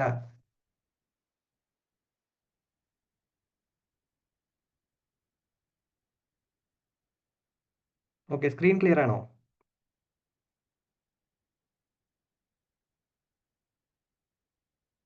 Okay, okay. സി സാറ്റിന് നമ്മൾ ഓവറായിട്ടുള്ള ഇമ്പോർട്ടൻസ് കൊടുക്കേണ്ട, എന്നാൽ തീരെ ഇമ്പോർട്ടൻസ് കൊടുക്കാതെ ഇരിക്കരുത്. കാരണം സി സാറ്റ് കിട്ടാതെയും കുറേ പേർക്ക് എന്ത് ചെയ്യുന്നുണ്ട്, പ്രിലിംസ് നഷ്ടമാവുന്നുണ്ട്. കാരണം റീസെൻ്റ്ലി സി സാറ്റിൻ്റെ ഒരു ടഫ്നെസ് UPSC കൂട്ടുന്നുണ്ട്. സി സാറ്റിലൂടെ തന്നെ എന്ത് ചെയ്യുന്നുണ്ട്, കുറേ പേര് എലിമിനേറ്റ് ആവുന്നുണ്ട്. ഓക്കെ, അപ്പോൾ സി സാറ്റിനെ തീരെ വാല്യൂ കൊടുക്കാതെ ഇരിക്കരുത്. സി സാറ്റിന് അമിതമായിട്ട് സി സാറ്റ് എന്ന് പറഞ്ഞ് ഒരുപാട് ടൈം അതിൽ ഇൻവെസ്റ്റും ചെയ്യരുത്. ഓക്കെ, അപ്പോൾ റീസണിങ്ങിനെ കുറിച്ച് പറഞ്ഞു. റീസണിങ് എന്ന് പറയുമ്പോൾ നമുക്കറിയാം, ലൈക്ക് ബ്ലഡ് റിലേഷൻ റിലേറ്റഡ് ഉള്ള ക്വസ്റ്റ്യൻസ്, അങ്ങനെ ലൈക്ക് നമ്മുടെ ലോജിക്ക് പരിശോധിക്കാൻ വേണ്ടിയിട്ടുള്ള ക്വസ്റ്റ്യൻസ് ആണ്. പിന്നെ അത് കഴിഞ്ഞിട്ട് ബേസിക് മാത്സിൽ മെയിൻലി കൂടുതലും നമ്പർ സിസ്റ്റം, നമ്പർ റിലേറ്റഡ് ആയിട്ടുള്ള കാര്യങ്ങളാണ് വരുന്നത്. ലൈക്ക് നമുക്ക് അധികം ട്രിഗണോമെട്രിയോ അല്ലെങ്കിൽ സർക്കിൾസ് അങ്ങനെയുള്ളത് അധികം ഒന്നും വരുന്നില്ല. മെയിൻലി നമ്പർ സിസ്റ്റം ബേസ്ഡ് ആയിരിക്കും. Example ratio and proportion, percentage, അങ്ങനെയുള്ള കാര്യങ്ങളായിരിക്കും കൂടുതലും വരിക. ഓക്കെ. തന്നെ അടുത്ത മെൻ്റൽ എബിലിറ്റിയിലും സിമിലർലി റീസണിങ് പോലുള്ള ക്വസ്റ്റ്യൻസ് തന്നെയാണ്. ലൈക്ക് കലണ്ടർ, ക്ലോക്കിൻ്റെ ആംഗിൾ, ഇങ്ങനെയൊക്കെയുള്ള കാര്യങ്ങളും പിന്നെ അതുപോലെ തന്നെ ഡയറക്ഷൻ, അതൊക്കെ റിലേറ്റഡ് ആയിട്ടുള്ള കൺസെപ്റ്റുകളാണ് അവിടെ വരുന്നത്.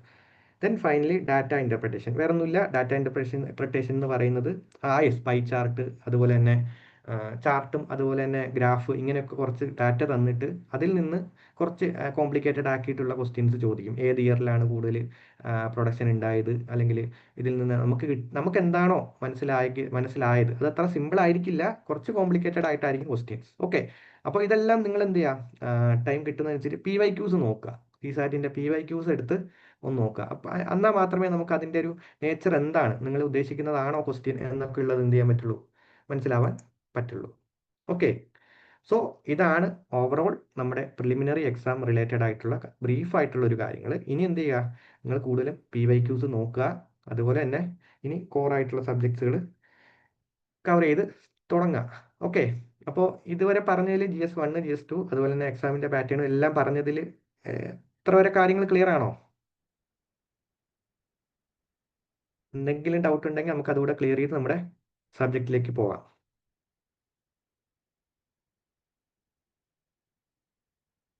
യെസ്, ക്ലിയർ ആണ്. ഓക്കെ. സോ അങ്ങനെയാണ്, നമുക്ക് നമ്മുടെ സബ്ജക്റ്റിലേക്ക് പോകാം. ഓക്കെ. പൊളിറ്റിയൊക്കെ എല്ലാവർക്കും ഇൻട്രസ്റ്റഡ് ആണോ പൊളിറ്റി പഠിക്കാനായിട്ട്? പൊളിറ്റി പഠിക്കുന്നതിൽ ബുദ്ധിമുട്ട് ഫേസ് ചെയ്യുന്ന ആരെങ്കിലും ഒക്കെ ഉണ്ടോ? ഓക്കെ. വൈഷ്ണവ് വളരെ ആക്റ്റീവ് ആണ്. പൊളിറ്റി ഭയങ്കര ഇൻട്രസ്റ്റഡ് ആണെന്ന് തോന്നുന്നു, വൈഷ്ണവിന്റെ കണ്ടിട്ട് അല്ലേ വൈഷ്ണവ്? യെസ്, ഷഫ്ന ഇൻട്രസ്റ്റഡ് ആണ്.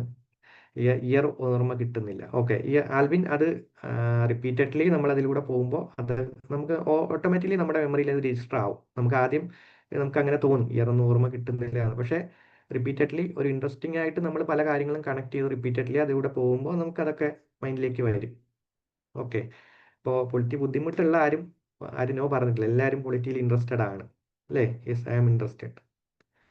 ഓക്കെ. എല്ലാവരും ഇൻട്രസ്റ്റഡ് ആണെന്നുള്ളതിൽ സന്തോഷം.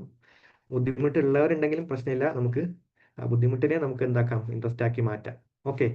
അപ്പൊ നമ്മുടെ ഇന്നത്തെ തീം എന്ന് പറയുന്നത് നമ്മൾ അധികം പൊളിറ്റി ഉള്ളിലേക്കൊന്നും പോകുന്നില്ല, സിമ്പിൾ ആയിട്ടുള്ള കാര്യങ്ങളാണ് നമ്മൾ നോക്കാനായിട്ട് പ്ലാൻ ചെയ്തിരിക്കുന്നത്. അപ്പോൾ നോ യുവർ ഗവൺമെന്റ് എന്നുള്ളതാണ് നമ്മുടെ തീം അല്ലേ? അപ്പോൾ എല്ലാവരും കേട്ടിട്ടുള്ള ഒരു ടൈം ആയിരിക്കും എന്ത്, ഗവൺമെന്റ് എന്ന് പറയുന്നത് അല്ലേ? ഗവൺമെന്റ് എന്ന് പറയുന്ന ടൈം എല്ലാവരും കേട്ടിട്ടുള്ളതായിരിക്കില്ലേ? ഗവൺമെന്റ് കേൾക്കാത്ത ആരെങ്കിലും ഉണ്ടോ? ഗവൺമെന്റ് എന്നുള്ള ടൈം കേൾക്കാത്തതായിട്ട് ഇതിലാരും ഉണ്ടാവില്ല അല്ലേ? കാരണം ഗവൺമെന്റ് ഒരു സർവീസിലേക്ക് വരാൻ പോകുന്ന ഒരാൾ ഗവൺമെന്റ് എന്നുള്ള ടൈം എന്തായാലും കേട്ടിട്ടുണ്ടാവും. യെസ്, എല്ലാവരും കേട്ടിട്ടുള്ളതായിരിക്കും. ഓക്കെ.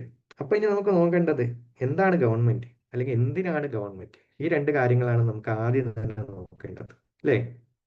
എന്താണ് ഗവൺമെന്റ്? നമുക്കൊരു ഡെഫിനിഷൻ അല്ല, നമുക്ക് അതിന്റെ ഒരു റീസൺ ആണ് അറിയേണ്ടത്. നമുക്ക് ഇപ്പോൾ പൊളിറ്റി ആയാലും ഏത് സബ്ജക്റ്റ് ആയാലും അതിനെല്ലാം ഡെഫിനിഷൻസ് ഉണ്ട്. ഓക്കെ. നമുക്ക് ഡെഫിനിഷൻ പഠിക്കണം, യെസ്, ആവശ്യമുണ്ട്. പക്ഷേ അയ്യോ, വോയിസ് പ്രോബ്ലം ഉണ്ടോ?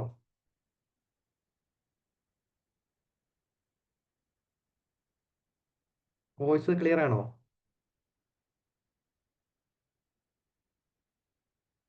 ഓക്കെ, വോയിസ് ക്ലിയർ ആണ്. ഓക്കെ. അപ്പോൾ ആ ഗവൺമെന്റ് എന്താണെന്നുള്ളതാണ് നമ്മൾ നോക്കാൻ പോകുന്നത്.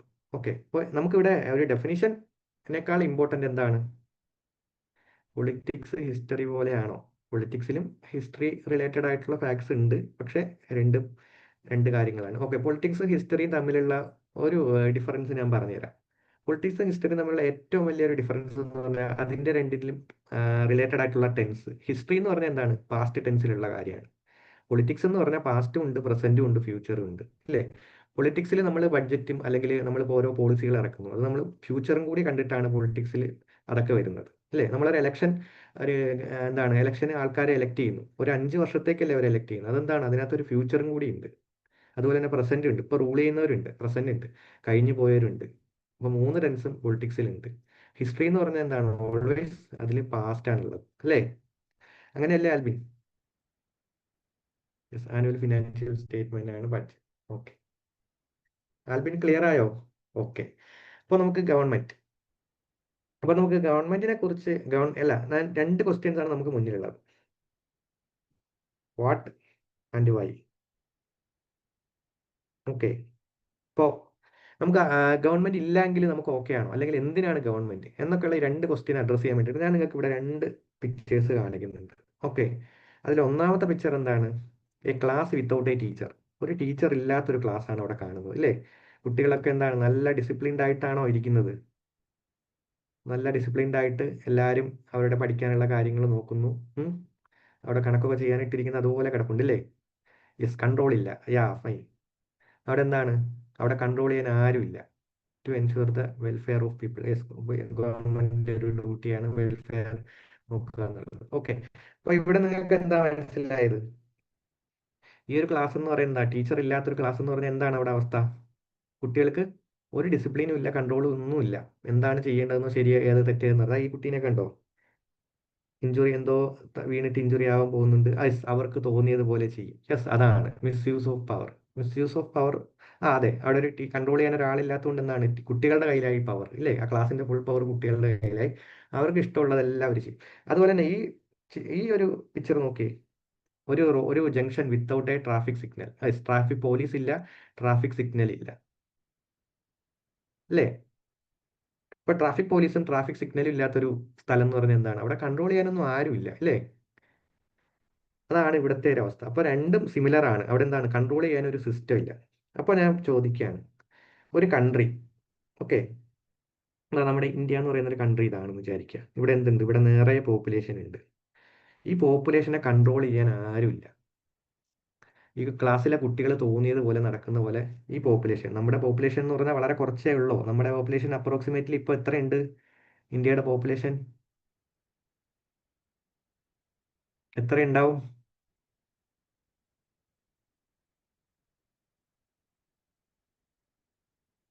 യെസ്, 150. 1.4, 140. Yes, 140 above crore. ഏകദേശം 150ക്ക് അടുത്തേക്ക് നമ്മൾ പോകുന്നുണ്ട്. ഓക്കെ. ഓക്കെ. അപ്പോൾ ഈ 150 CR അല്ലെങ്കിൽ 140 CR, ഈ 140 CRനെ കൺട്രോൾ ചെയ്യാൻ ആരും ഇല്ലാന്നുണ്ടെങ്കിൽ എന്തായിരിക്കും അവസ്ഥ? എന്തായിരിക്കും? Will end in conflicts and fights. Yes. എന്താണ്, പീപ്പിൾ തമ്മിൽ കോൺഫ്ലിക്ട്സും ഫൈറ്റ്സും ആയിട്ട് കൊളാപ്സ് ആയി കംപ്ലീറ്റ് ഡാമേജ് ആയി പോകും, അല്ലേ? അപ്പോൾ ഇത് കൺട്രോൾ ചെയ്യാൻ എന്ത് വേണം? ഒരു സിസ്റ്റം വേണം, വേണ്ടേ? ലൈക്ക് നമ്മുടെ ഈ ക്ലാസ്സിനെ കൺട്രോൾ ചെയ്യാൻ എന്ത് വേണം? ഒരു ടീച്ചർ വേണം. അതുപോലെ തന്നെ ഈ പ്രശ്നം കൺട്രോൾ ചെയ്യാൻ ഒരു ട്രാഫിക് പോലീസോ ഒരു ട്രാഫിക് സിഗ്നലോ വേണം. അതുപോലെ നമ്മുടെ ഇന്ത്യ എന്ന് പറയുന്ന കൺട്രീനെ, ഈ 140 CR പീപ്പിളിനെ എന്ത് ചെയ്യണം? കൺട്രോൾ ചെയ്യാൻ വേണ്ടിയിട്ട് എന്ത് വേണം? ഒരു പ്രോപ്പർ ആയിട്ടുള്ള സിസ്റ്റം വേണം. ആ സിസ്റ്റമാണ് എന്ത്? ഗവൺമെന്റ് എന്ന് പറയുന്നത്, അല്ലേ? യെസ്. വിത്തൗട്ട് ഗവൺമെന്റ് എന്തില്ല? നമ്മുടെ പീപ്പിളിന് സസ്റ്റെയിൻ ചെയ്യാൻ പറ്റില്ല. പിന്നെ ഹ്യൂമൻസിന്റെ ഒരു പ്രത്യേകതയുണ്ട്. എന്താണ്? ഹ്യൂമൻസിന്റെ വാൺസ് എന്ന് പറഞ്ഞാൽ എന്താണ്? അൺലിമിറ്റഡ് ആണ്. ഹ്യൂമൻസ് ഒരിക്കലും ഒരു കാര്യത്തിൽ എന്താവില്ല, സാറ്റിസ്ഫൈഡ് ആവില്ല, എക്സെപ്റ്റ് ഫുഡ്. ഒരു സമയം നമുക്ക് ഹ്യൂമനെ സാറ്റിസ്ഫൈ ചെയ്യാൻ പറ്റുന്ന ആകെ ഫുഡ് കൊടുത്തിട്ട് മാത്രമാണ്, അല്ലേ? ഒരു സമയത്ത് നമുക്ക് മാക്സിമം ഒരാൾക്ക് ഫുഡ് കൊടുത്താൽ ഫുഡിൽ മാത്രമായിരിക്കും ആൾ മതി എന്ന് പറയുക. അല്ലാതെ ഒരു കാര്യം ഇപ്പോൾ മണി കൊടുത്തു കഴിഞ്ഞാൽ ഏതെങ്കിലും ഹ്യൂമൻ സാറ്റിസ്ഫൈഡ് ആവുമോ? ഇല്ല, ആൾക്ക് ഇനിയും മണി കിട്ടണം എന്ന് തന്നെയായിരിക്കും. അതുപോലെ ലക്ഷറി ആയിട്ടുള്ള ലൈഫ് എത്ര കൊടുത്താലും ഹ്യൂമൻ എന്ത് ചെയ്യില്ല, സാറ്റിസ്ഫൈഡ് ആവില്ല. ഇനിയും ഡെവലപ്പ് ആവാനേ നോക്കുള്ളൂ. ആ ഡെവലപ്മെന്റ് എന്ന് പറഞ്ഞാൽ എന്താണ്? അവർ തമ്മിൽ ഒരു കോമ്പറ്റീഷനിലേക്ക് എത്തും. ഈ കോമ്പറ്റീഷൻ കോൺഫ്ലിക്റ്റ് ആയി അവസാനം, yes, resource of alternative uses. Yes. അപ്പോൾ ഇതെന്താവും? കൊളാപ്സ് ആയി ഒരു സിസ്റ്റം, നമ്മുടെ ആ ഒരു കംപ്ലീറ്റ് പോപ്പുലേഷൻ ഡാമേജ് ആയി പോകും. അതിനെ ഒഴിവാക്കാൻ വേണ്ടിയിട്ടുള്ള ഒരു സിസ്റ്റമാണ് എന്ത്? ഗവൺമെന്റ്. ഈ ഗവൺമെന്റ് എന്ത് ചെയ്യും? ടേക്ക് കെയർ ഓഫ് ദിസ്, അല്ലേ? അതാണ് ഗവൺമെന്റിന്റെ നീഡ്. അപ്പം ഗവൺമെന്റ് ഇല്ല എന്നുണ്ടെങ്കിൽ എന്തായിരിക്കും അവസ്ഥ? ക്ലിയർ ആയല്ലോ. അപ്പം ഗവൺമെന്റ് എന്താണ്? ഗവൺമെന്റ് മസ്റ്റായിട്ട് വേണ്ട ഒരു കാര്യമാണ്. എല്ലാവർക്കും ക്ലിയർ ആണോ?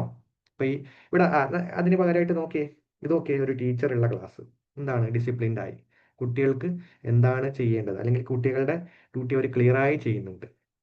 Yes, government is the brain of A country. Very good, well manage. നോക്കിയേ, ഇത് നോക്കിയേ, ട്രാഫിക് സിഗ്നൽ, അതുപോലെ തന്നെ ഡിവൈഡർ ഉണ്ട്, അതുപോലെ തന്നെ കാറൊക്കെ നോക്കി എല്ലാവരും പ്രോപ്പർലി അവിടെ നിൽക്കുന്നുണ്ട്, അല്ലേ? സോ എന്താണ്? ഇതുപോലെയാണ് എന്ത്? ഒരു കൺട്രിയുടെ പോപ്പുലേഷനെയും ഗവൺമെന്റ് കൺട്രോൾ ചെയ്യുന്നത്. ഈ സിമിലർലി ഈ ട്രാഫിക് സിഗ്നൽ ആരാണ് ചെയ്യുന്നത്? ഗവൺമെന്റ് തന്നെയാണ് അത് ചെയ്യുന്നത്. ഈ ടീച്ചറും ഗവൺമെന്റിന്റെ തന്നെയാണ്. അപ്പോൾ ഇതെന്ന് വെച്ചാൽ ഈ ട്രാഫിക് സിഗ്നലിന്റെയും അതുപോലെ തന്നെ ടീച്ചറിന്റെ ഒക്കെ ഒരു ഭയങ്കര വാസ്റ്റ് ആയിട്ടുള്ള ഒരു സിസ്റ്റം ആണ് എന്തെന്ന് പറയുന്നത് ഗവൺമെന്റ് എന്ന് പറയുന്നത്. അപ്പോൾ ഗവൺമെന്റ് ആണ് teacher with class full. Yeah class full എന്തായി? ഡിസിപ്ലിൻഡ് ആയി. ഓക്കെ. അപ്പോൾ ഞാൻ ജസ്റ്റ് നിങ്ങൾക്കൊരു ചെറിയൊരു ഡെഫിനിഷൻ പോലെ, government is A system or group of people. Government എന്ന് പറഞ്ഞ നേരത്തെ പറഞ്ഞൊരു സിസ്റ്റം, എന്ത് കൺട്രോൾ ചെയ്യാൻ നമ്മുടെ സിറ്റിസൺസിനെ ഓവറോൾ കൺട്രോൾ ചെയ്ത് നിർത്താൻ പറ്റിയുള്ള ഒരു സിസ്റ്റമാണ് എന്ത് ഗവൺമെന്റ് എന്ന് പറയുന്നത്. Or group of people. Group of people എന്ന് പറഞ്ഞാൽ സിംപ്ലി ഇപ്പൊ ഇവിടെ നോക്കിയേ, ഒരു ടീച്ചറിനെ കൊണ്ട് പറ്റുമോ? ഇല്ല. എന്താണ്, കുറേ ടീച്ചർമാർ വേണം, കുറേ പോലീസ് വേണം, കുറേ ആർമി വേണം, അല്ലേ? കുറേ മിനിസ്റ്റേഴ്സ് വേണം, കുറേ ഗവൺമെന്റ് ഓഫീസേഴ്സ് വേണം. അപ്പൊ അങ്ങനെ ഇവരെല്ലാം കൂടെ ഗ്രൂപ്പായിട്ടാണ് എന്ത് ചെയ്യുന്നത്? നമ്മളെ കൺട്രോൾ ചെയ്യുന്നത്, അല്ലേ? ഇപ്പൊ IAS ഓഫീസർ എന്ന് പറഞ്ഞാൽ ഒരാളാണോ ഉള്ളത്? ഇല്ല, ലോട്ട് ഓഫ് ഓഫീസേഴ്സ് ഉണ്ട്, ഇല്ലേ? ഒരു ജില്ലയിൽ തന്നെ ഉണ്ടാവും 2-3 ഓഫീസേഴ്സ് ഒക്കെ, എങ്കിലേ നമുക്ക് എല്ലാവരെയും കൺട്രോൾ ചെയ്യാൻ പറ്റുള്ളൂ. അതാണ് എന്ത് പറയുന്നത്? Group of people. That helps to organise society. നമ്മുടെ ആ സൊസൈറ്റിനെ പ്രോപ്പർലി ഓർഗനൈസ്ഡ് ആയിട്ട് കൊണ്ടുപോകാൻ. അതുപോലെ തന്നെ നമുക്ക് വേണ്ടിയിട്ട് മേക്സ് റൂൾസ്. എന്താണ് ഈ റൂൾസ് എന്ന് പറഞ്ഞു കഴിഞ്ഞാൽ?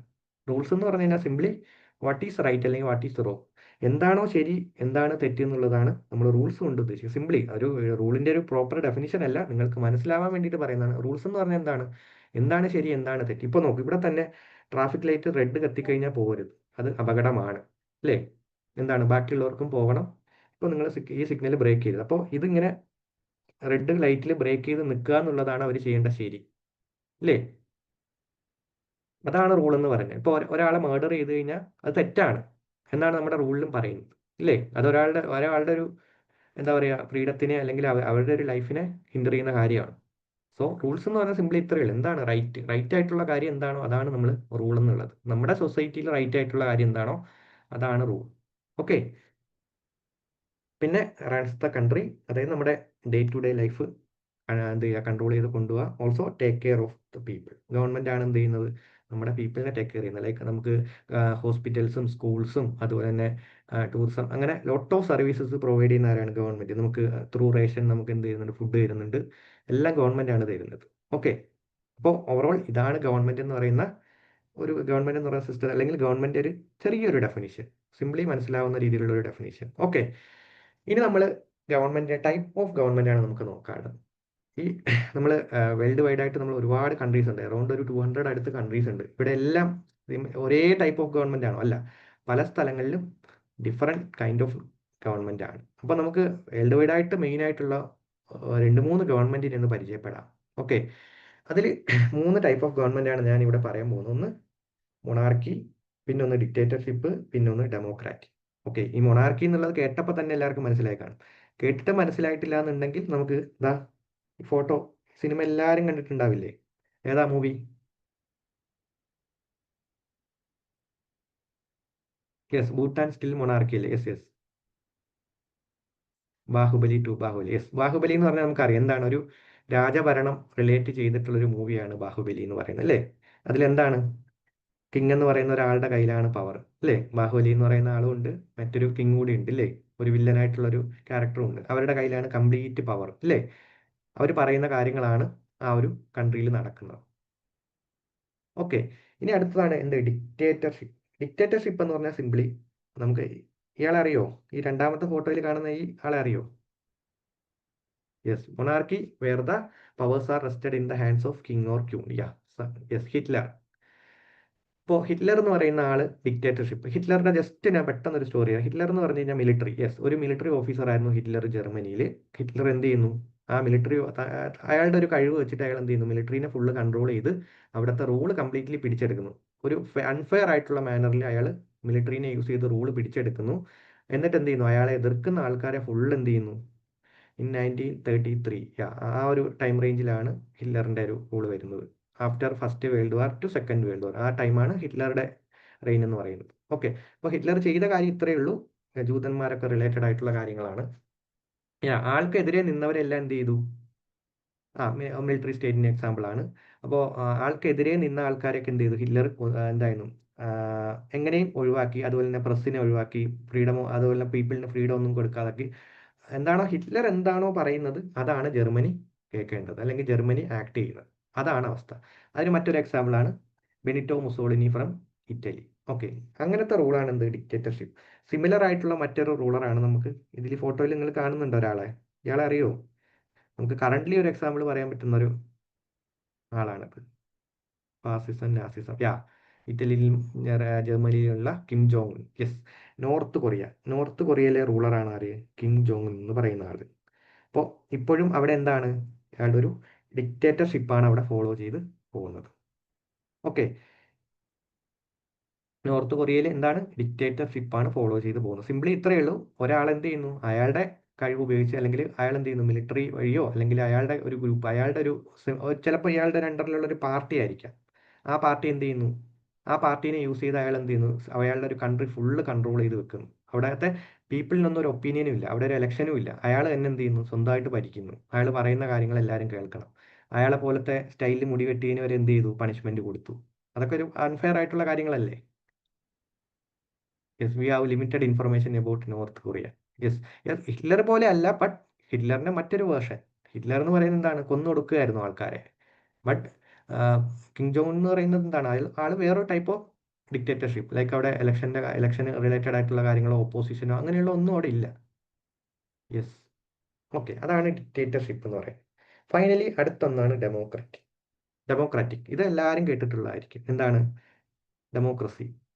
യെസ്, ജനങ്ങൾ ജനങ്ങളെ തന്നെ തിരഞ്ഞെടുക്കും. ഈ കാണുന്നത് നമുക്ക് ഡെമോക്രസിക്ക് ഒരു ഉദാഹരണമാണ്. ഇവിടെ നോക്കി, ഇവിടെ ഒരു ഒറ്റൊരു റൂളർ ഇല്ല. ഇവിടെ എന്താണ്, കുറേ ആൾക്കാരുണ്ട്. ഇവരെല്ലാം കൂടി എന്ത് ഡിസ്കസ് ചെയ്തിട്ടാണ് എന്ത് ചെയ്യുന്നത്, കാര്യങ്ങൾ തീരുമാനിക്കുന്നത്. ഇവിടെ പോലെ ഒരു കിങ്ങോ ഒരു ഡിക്റ്റേറ്ററോ അല്ല. ഇവിടെ എന്താണ്, കുറേ ആൾക്കാർ കൂടി ചേർന്നിട്ടാണ് എന്ത് ചെയ്യുന്നത്, ഓരോ കാര്യങ്ങളും എന്താണ് റൂൾ ചെയ്യേണ്ടത്, എന്താണ് നിയമം ഉണ്ടാക്കേണ്ടത്. പാർലമെന്റ് ഇവിടെ ഡിസിഷൻ മേക്കിംഗ് അല്ലെങ്കിൽ റൂൾ മേക്ക് ചെയ്യുന്ന ഒരു ബോഡിയാണ് പാർലമെന്റ്. പാർലമെന്റിലേക്കൊക്കെ നമുക്ക് ഡീറ്റെയിൽ ആയിട്ട് എത്താം. ഇപ്പോൾ പാർലമെന്റ് ഒക്കെ പറഞ്ഞു കഴിഞ്ഞാൽ നിങ്ങൾക്ക് ചിലപ്പോൾ കൺഫ്യൂഷൻ ആവും. നമുക്ക് ജസ്റ്റ് ഇവിടെ ടൈപ്സ് ഓഫ് ഗവൺമെന്റ് മാത്രം ഇപ്പോൾ പറയുന്നുള്ളൂ. പാർലമെന്റ് എല്ലാം ഡീറ്റെയിൽ ആയിട്ട് നമുക്ക് ഇനി വരും സെഷൻസിൽ വരും. അപ്പോൾ നമുക്ക് ജസ്റ്റ് ടൈപ്പ് ഓഫ് ഗവൺമെന്റ് നമ്മൾ ഫോളോ ചെയ്യുന്നതാണ് ഇത്, democratic. India follows this. Okay, അപ്പോൾ ഇതുവരെ ക്ലിയർ ആണോ? ടൈപ്സ് ഓഫ് ഗവൺമെന്റ് വരെ ക്ലിയർ ആണോ? യെസ്, ക്ലിയർ ആണ്. യാ, നമ്മുടെ ഇന്ത്യ ഫോളോ ചെയ്യുന്നത് ഡെമോക്രാറ്റിക് ആണ്. ഓക്കെ, ഡെമോക്രാറ്റിക് എന്ന് പറഞ്ഞു കഴിഞ്ഞാൽ ഇവിടെ എന്താണ്, ഇപ്പോൾ ഇന്ത്യ ഡെമോക്രാറ്റിക് ആണെന്നുള്ളതിന് ഞാൻ ഒന്ന് രണ്ട് എക്സാമ്പിൾ പറയും. ഇവിടെ ഒരു രാജാവായിട്ട് ഒരാളില്ല. ഈ രാജാവ് എന്ന് പറയുന്നത് എന്താണ്, ഹെറിഡിറ്ററി ആണ്. അതായത് രാജാവിന്റെ ഈ ബാഹുബലിയുടെ അച്ഛൻ എന്ന് പറയുന്ന ആൾ രാജാവായിരുന്നു, ഇനി ഈ ബാഹുബലിയുടെ മകൻ എന്ന് പറയുന്നത് രാജാവായിരിക്കും. അങ്ങനെ ഹെറിഡിറ്ററി ആയിട്ട് പാരമ്പര്യമായിട്ട് കണ്ടിന്യൂ ചെയ്ത് പോകുന്നതാണ്. അതാണ് എന്ത്, ഹെറിഡിറ്ററി. ഇവിടെ ഈ ഹിറ്റ്ലർ എന്ന് പറയുന്ന ആൾ റൂള് പിടിച്ചെടുത്ത് എങ്ങനെയാണ്, ത്രൂ മിലിറ്ററി ഓപ്പറേഷൻസ്. അല്ലെങ്കിൽ കിങ് ജോങ് എന്ന് പറയുന്ന ആൾ അയാളുടെ മസിൽ പവറോ അല്ലെങ്കിൽ അയാളുടെ ഒരു മിലിറ്ററി പവറോ ഒക്കെ യൂസ് ചെയ്തിട്ടാണ് അയാൾ റൂള് പിടിച്ചത്. പക്ഷേ ഇവിടെ അങ്ങനെയല്ല, ത്രൂ എലക്ഷൻ ആണ്, അല്ലേ? ഇപ്പൊ നമ്മുടെ പ്രൈം മിനിസ്റ്റർ ആയിട്ടുള്ള നരേന്ദ്രമോദി ആയാലും നമ്മുടെ ചീഫ് മിനിസ്റ്റർ ആയിട്ടുള്ള പിണറായി വിജയൻ, ഇവരൊക്കെ എങ്ങനെയാണ്, ത്രൂ എലക്ഷൻ എലക്ട് ചെയ്യപ്പെട്ട ആൾക്കാരാണ്, അല്ലേ? ത്രൂ എലക്ഷനിലൂടെ അവർ എലക്ട് ചെയ്ത് റൂളേഴ്സ് ആയതാണ്. ഓക്കെ, സോ അതുകൊണ്ട് തന്നെ നമുക്ക് എന്താ പറയാം, ഇത് ഡെമോക്രാറ്റിക് ആണ്. ഇവിടെ ഈ മൊണാർക്കിയിലും ഡിക്റ്റേറ്റർഷിപ്പിലും ഒന്നും എന്തില്ല, ഇലക്ഷനോ കാര്യങ്ങളോ ഒന്നുമില്ല. ഓക്കെ, നമുക്കിനി നെക്സ്റ്റ് സെഷനിലേക്ക് പോവാം. ഓക്കെ, ഇനി നമുക്ക് ഓർഗൻസ് ഓഫ് ഗവൺമെന്റിന്റെ different branches, legislative, executive, judiciary. Okay, അപ്പോൾ അതാണ് ലെജിസ്ലേറ്റീവ്, എക്സിക്യൂട്ടീവ് ആൻഡ് ജുഡീഷ്യറി ആണ് ഡിഫറെന്റ് ഓർഗൻസ് ഓഫ് ഗവൺമെന്റ്. പക്ഷേ കുറച്ചെങ്കിലും പേർക്ക് ഡൗട്ട് ഉണ്ടാവും, എന്തിനാണ് ഇങ്ങനെ ലെജിസ്ലേറ്റീവ്, എക്സിക്യൂട്ടീവ്, ജുഡീഷ്യറി, അല്ലേ? വൈ എന്നുള്ളൊരു ക്വസ്റ്റ്യൻ കുറച്ച് പേർക്കെങ്കിലും തോന്നില്ലേ? എന്തിനാണ് ഈ ലെജിസ്ലേറ്റീവ്, എക്സിക്യൂട്ടീവ്, ജുഡീഷ്യറി എന്നുള്ളൊരു ക്ലാസിഫിക്കേഷൻ? അവോയ്ഡ് കറപ്ഷൻ, എഫിഷ്യൻസി കൂട്ടാൻ. Okay, any other answer? To make law. To make law. Okay, Fiona Rose. To make law. Okay, use, very good Neha. To ensure no misuse of power. Yeah, Neha, correct answer, very good. Okay, Neha പറഞ്ഞിട്ടുണ്ട് misuse of power, people can participate to interpret law. Okay, Fiona to interpret law. Yeah, Fiona പറയുന്നത് ഓരോ ഓർഗന്റെയും function ആണ്, make law, interpret law, executive law. Okay, to run government efficiently. Okay, ഇനി ഞാൻ just ഒന്ന് രണ്ട് explanations തരാം. Okay, ഇവിടെ ഞാൻ സിംപ്ലി രണ്ട് കമ്പനീസിനെ പറ്റിയിട്ട് പറയുകയാണ്. ഓക്കെ, ഇവിടെ ഗവൺമെന്റ് ഒന്നും വേണ്ട, നമുക്ക് രണ്ട് കമ്പനീസ്, ഒന്ന് അലക്സ് ടെക് സൊല്യൂഷൻസും പിന്നൊന്ന് VRP മെഡ്ടെക്. ഇത് രണ്ടും സിംപ്ലി രണ്ട് കമ്പനീസ് ആണ്. ഓക്കെ, അവർ ഒന്ന് ടെക് കമ്പനി, ഒന്ന് ഒരു മെഡിസിൻ റിലേറ്റഡ് ആയിട്ടുള്ള കമ്പനി. ഓക്കെ, അപ്പോൾ ഈ അലക്സ് ടെക്കിന്റെ പ്രത്യേകത എന്ന് പറഞ്ഞു കഴിഞ്ഞാൽ ഇതിന്റെ ഓണർ എന്ന് പറഞ്ഞാൽ ഈ അലക്സ് എന്ന് പറയുന്ന ആളാണ്. ഓക്കെ, ആൾ ഒറ്റയ്ക്കാണ് ഇത് ഓൺ ചെയ്തിരിക്കുന്നത്, ഈ ഒരു കമ്പനി. ഓക്കെ, അലക്സ് എന്ന് പറയുന്ന ആൾ ഒറ്റയ്ക്ക് ഓൺ ചെയ്തിരിക്കുന്ന കമ്പനിയാണ് ഇത്, അലക്സ് ടെക് സൊല്യൂഷൻസ് എന്ന് പറഞ്ഞു കഴിഞ്ഞാൽ. ഓക്കെ, ഈ കമ്പനിയുടെ ഫുൾ പവറും ആരുടെ കയ്യിലാണ്? അലക്സിന്റെ കയ്യിലാണ്. അലക്സിന് അവിടെ കമ്പനിയിൽ ആരെ അപ്പോയിന്റ് ചെയ്യണം, ആരെ റിമൂവ് ചെയ്യണം. ഓക്കെ, അതിനിപ്പോൾ അലക്സിന് തോന്നുകയാണ് ഒരു ദിവസം ഒരാളെ റിമൂവ് ചെയ്യാൻ. അലക്സ് എന്ത് ചെയ്യുന്നു? ആളെ റിമൂവ് ചെയ്യുന്നു. ഓക്കെ, അലക്സിന് തോന്നുകയാണ് അവിടെ ഇപ്പോൾ ഈ ടെക്കിനെ കുറിച്ച് ഒന്നും അറിയാത്ത ഒരാളെ അലക്സിന്റെ മെയിൻ കമ്പനിയുടെ ഒരു മാനേജറായിട്ട് അപ്പോയിന്റ് ചെയ്യുക. അലക്സ് അങ്ങ് ചെയ്യണം, കാരണം ഫുൾ പവർ ആരുടെ കയ്യിലാണ്? അലക്സിന്റെ കയ്യിലാണ്. ഓക്കെ, അലക്സിന്റെ കമ്പനി താഴേക്ക് പോകുന്നു. വേറെ ആരും നോക്കാനില്ല. എന്താണ്? കംപ്ലീറ്റ്ലി അലക്സിന്റെ ആക്ഷൻസ് ആണ് അതിന് കാരണം. മേ ബി അലക്സിന്റെ കമ്പനി ഉയർന്നു പോകുന്നു, അതും അലക്സ് തന്നെ റീസൺ. ഓക്കെ, വേണമെങ്കിൽ എന്ത് ചെയ്യാം? ഓക്കെ, ഓക്കെ, അത് MDIS കോർഡിനേറ്റേഴ്സ് ആയിട്ടൊന്ന് കോണ്ടാക്ട് ചെയ്യണം. ഓക്കെ, ആൽബിൻ. ഓക്കെ, ഇവിടെ ഞാൻ പറയുന്ന കാര്യമാണ്, അലക്സിനാണ് ഫുൾ പവർ. അലക്സിന്റെ കയ്യിലാണ് കംപ്ലീറ്റ് പവർ ഉള്ളത്. ഓക്കെ, അങ്ങനെയാണെന്നുണ്ടെങ്കിൽ എന്താണ്? അലക്സിന് ഇഷ്ടമുള്ള കാര്യം ചെയ്യാം. ആ കമ്പനി തകർന്നു പോയാലും അതുപോലെ തന്നെ ആ കമ്പനി നന്നായാലും അലക്സിന്റെ ഉത്തരവാദിത്തമാണ്.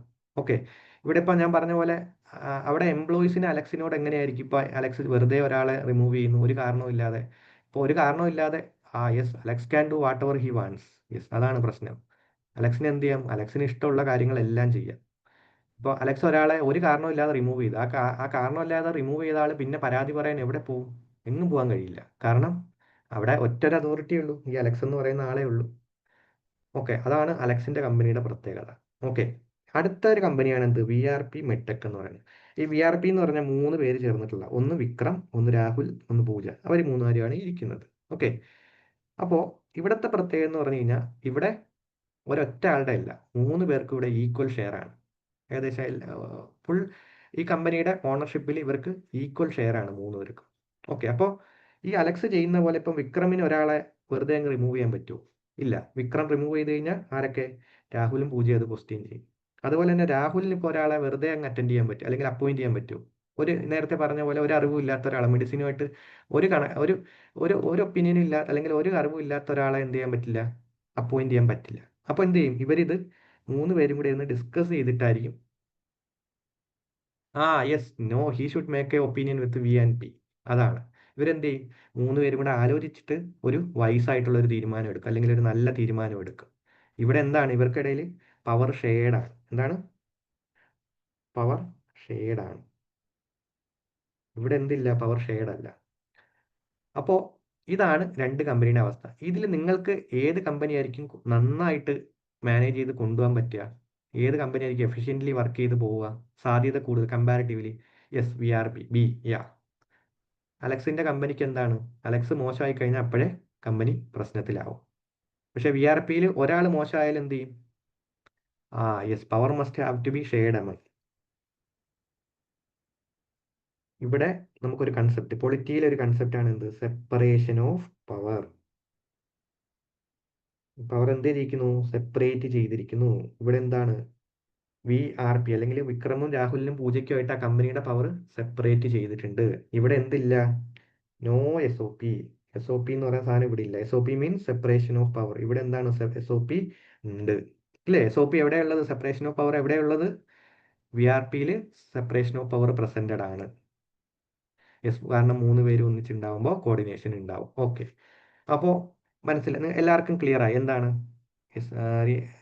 ശ്രീശാന്ത് പറഞ്ഞ ഡീസെൻട്രലൈസേഷൻ കുറച്ചുകൂടെ ഡിഫറെൻ്റ് ആയിട്ടുള്ളൊരു കൺസെപ്റ്റാണ്. അത് നമ്മൾ ഇനി മുന്നോട്ട് പോകുമ്പോൾ വരും. ഇപ്പോൾ നമ്മൾ ജസ്റ്റ് ഇതൊരു ഹൊറിസോണ്ടൽ ആയിട്ടുള്ള പവർ ഷെയർ, അല്ലെങ്കിൽ പോട്ടെ, സിംപ്ലി സെപ്പറേഷൻ ഓഫ് പവർ എന്ത് ചെയ്തിട്ടുണ്ട്?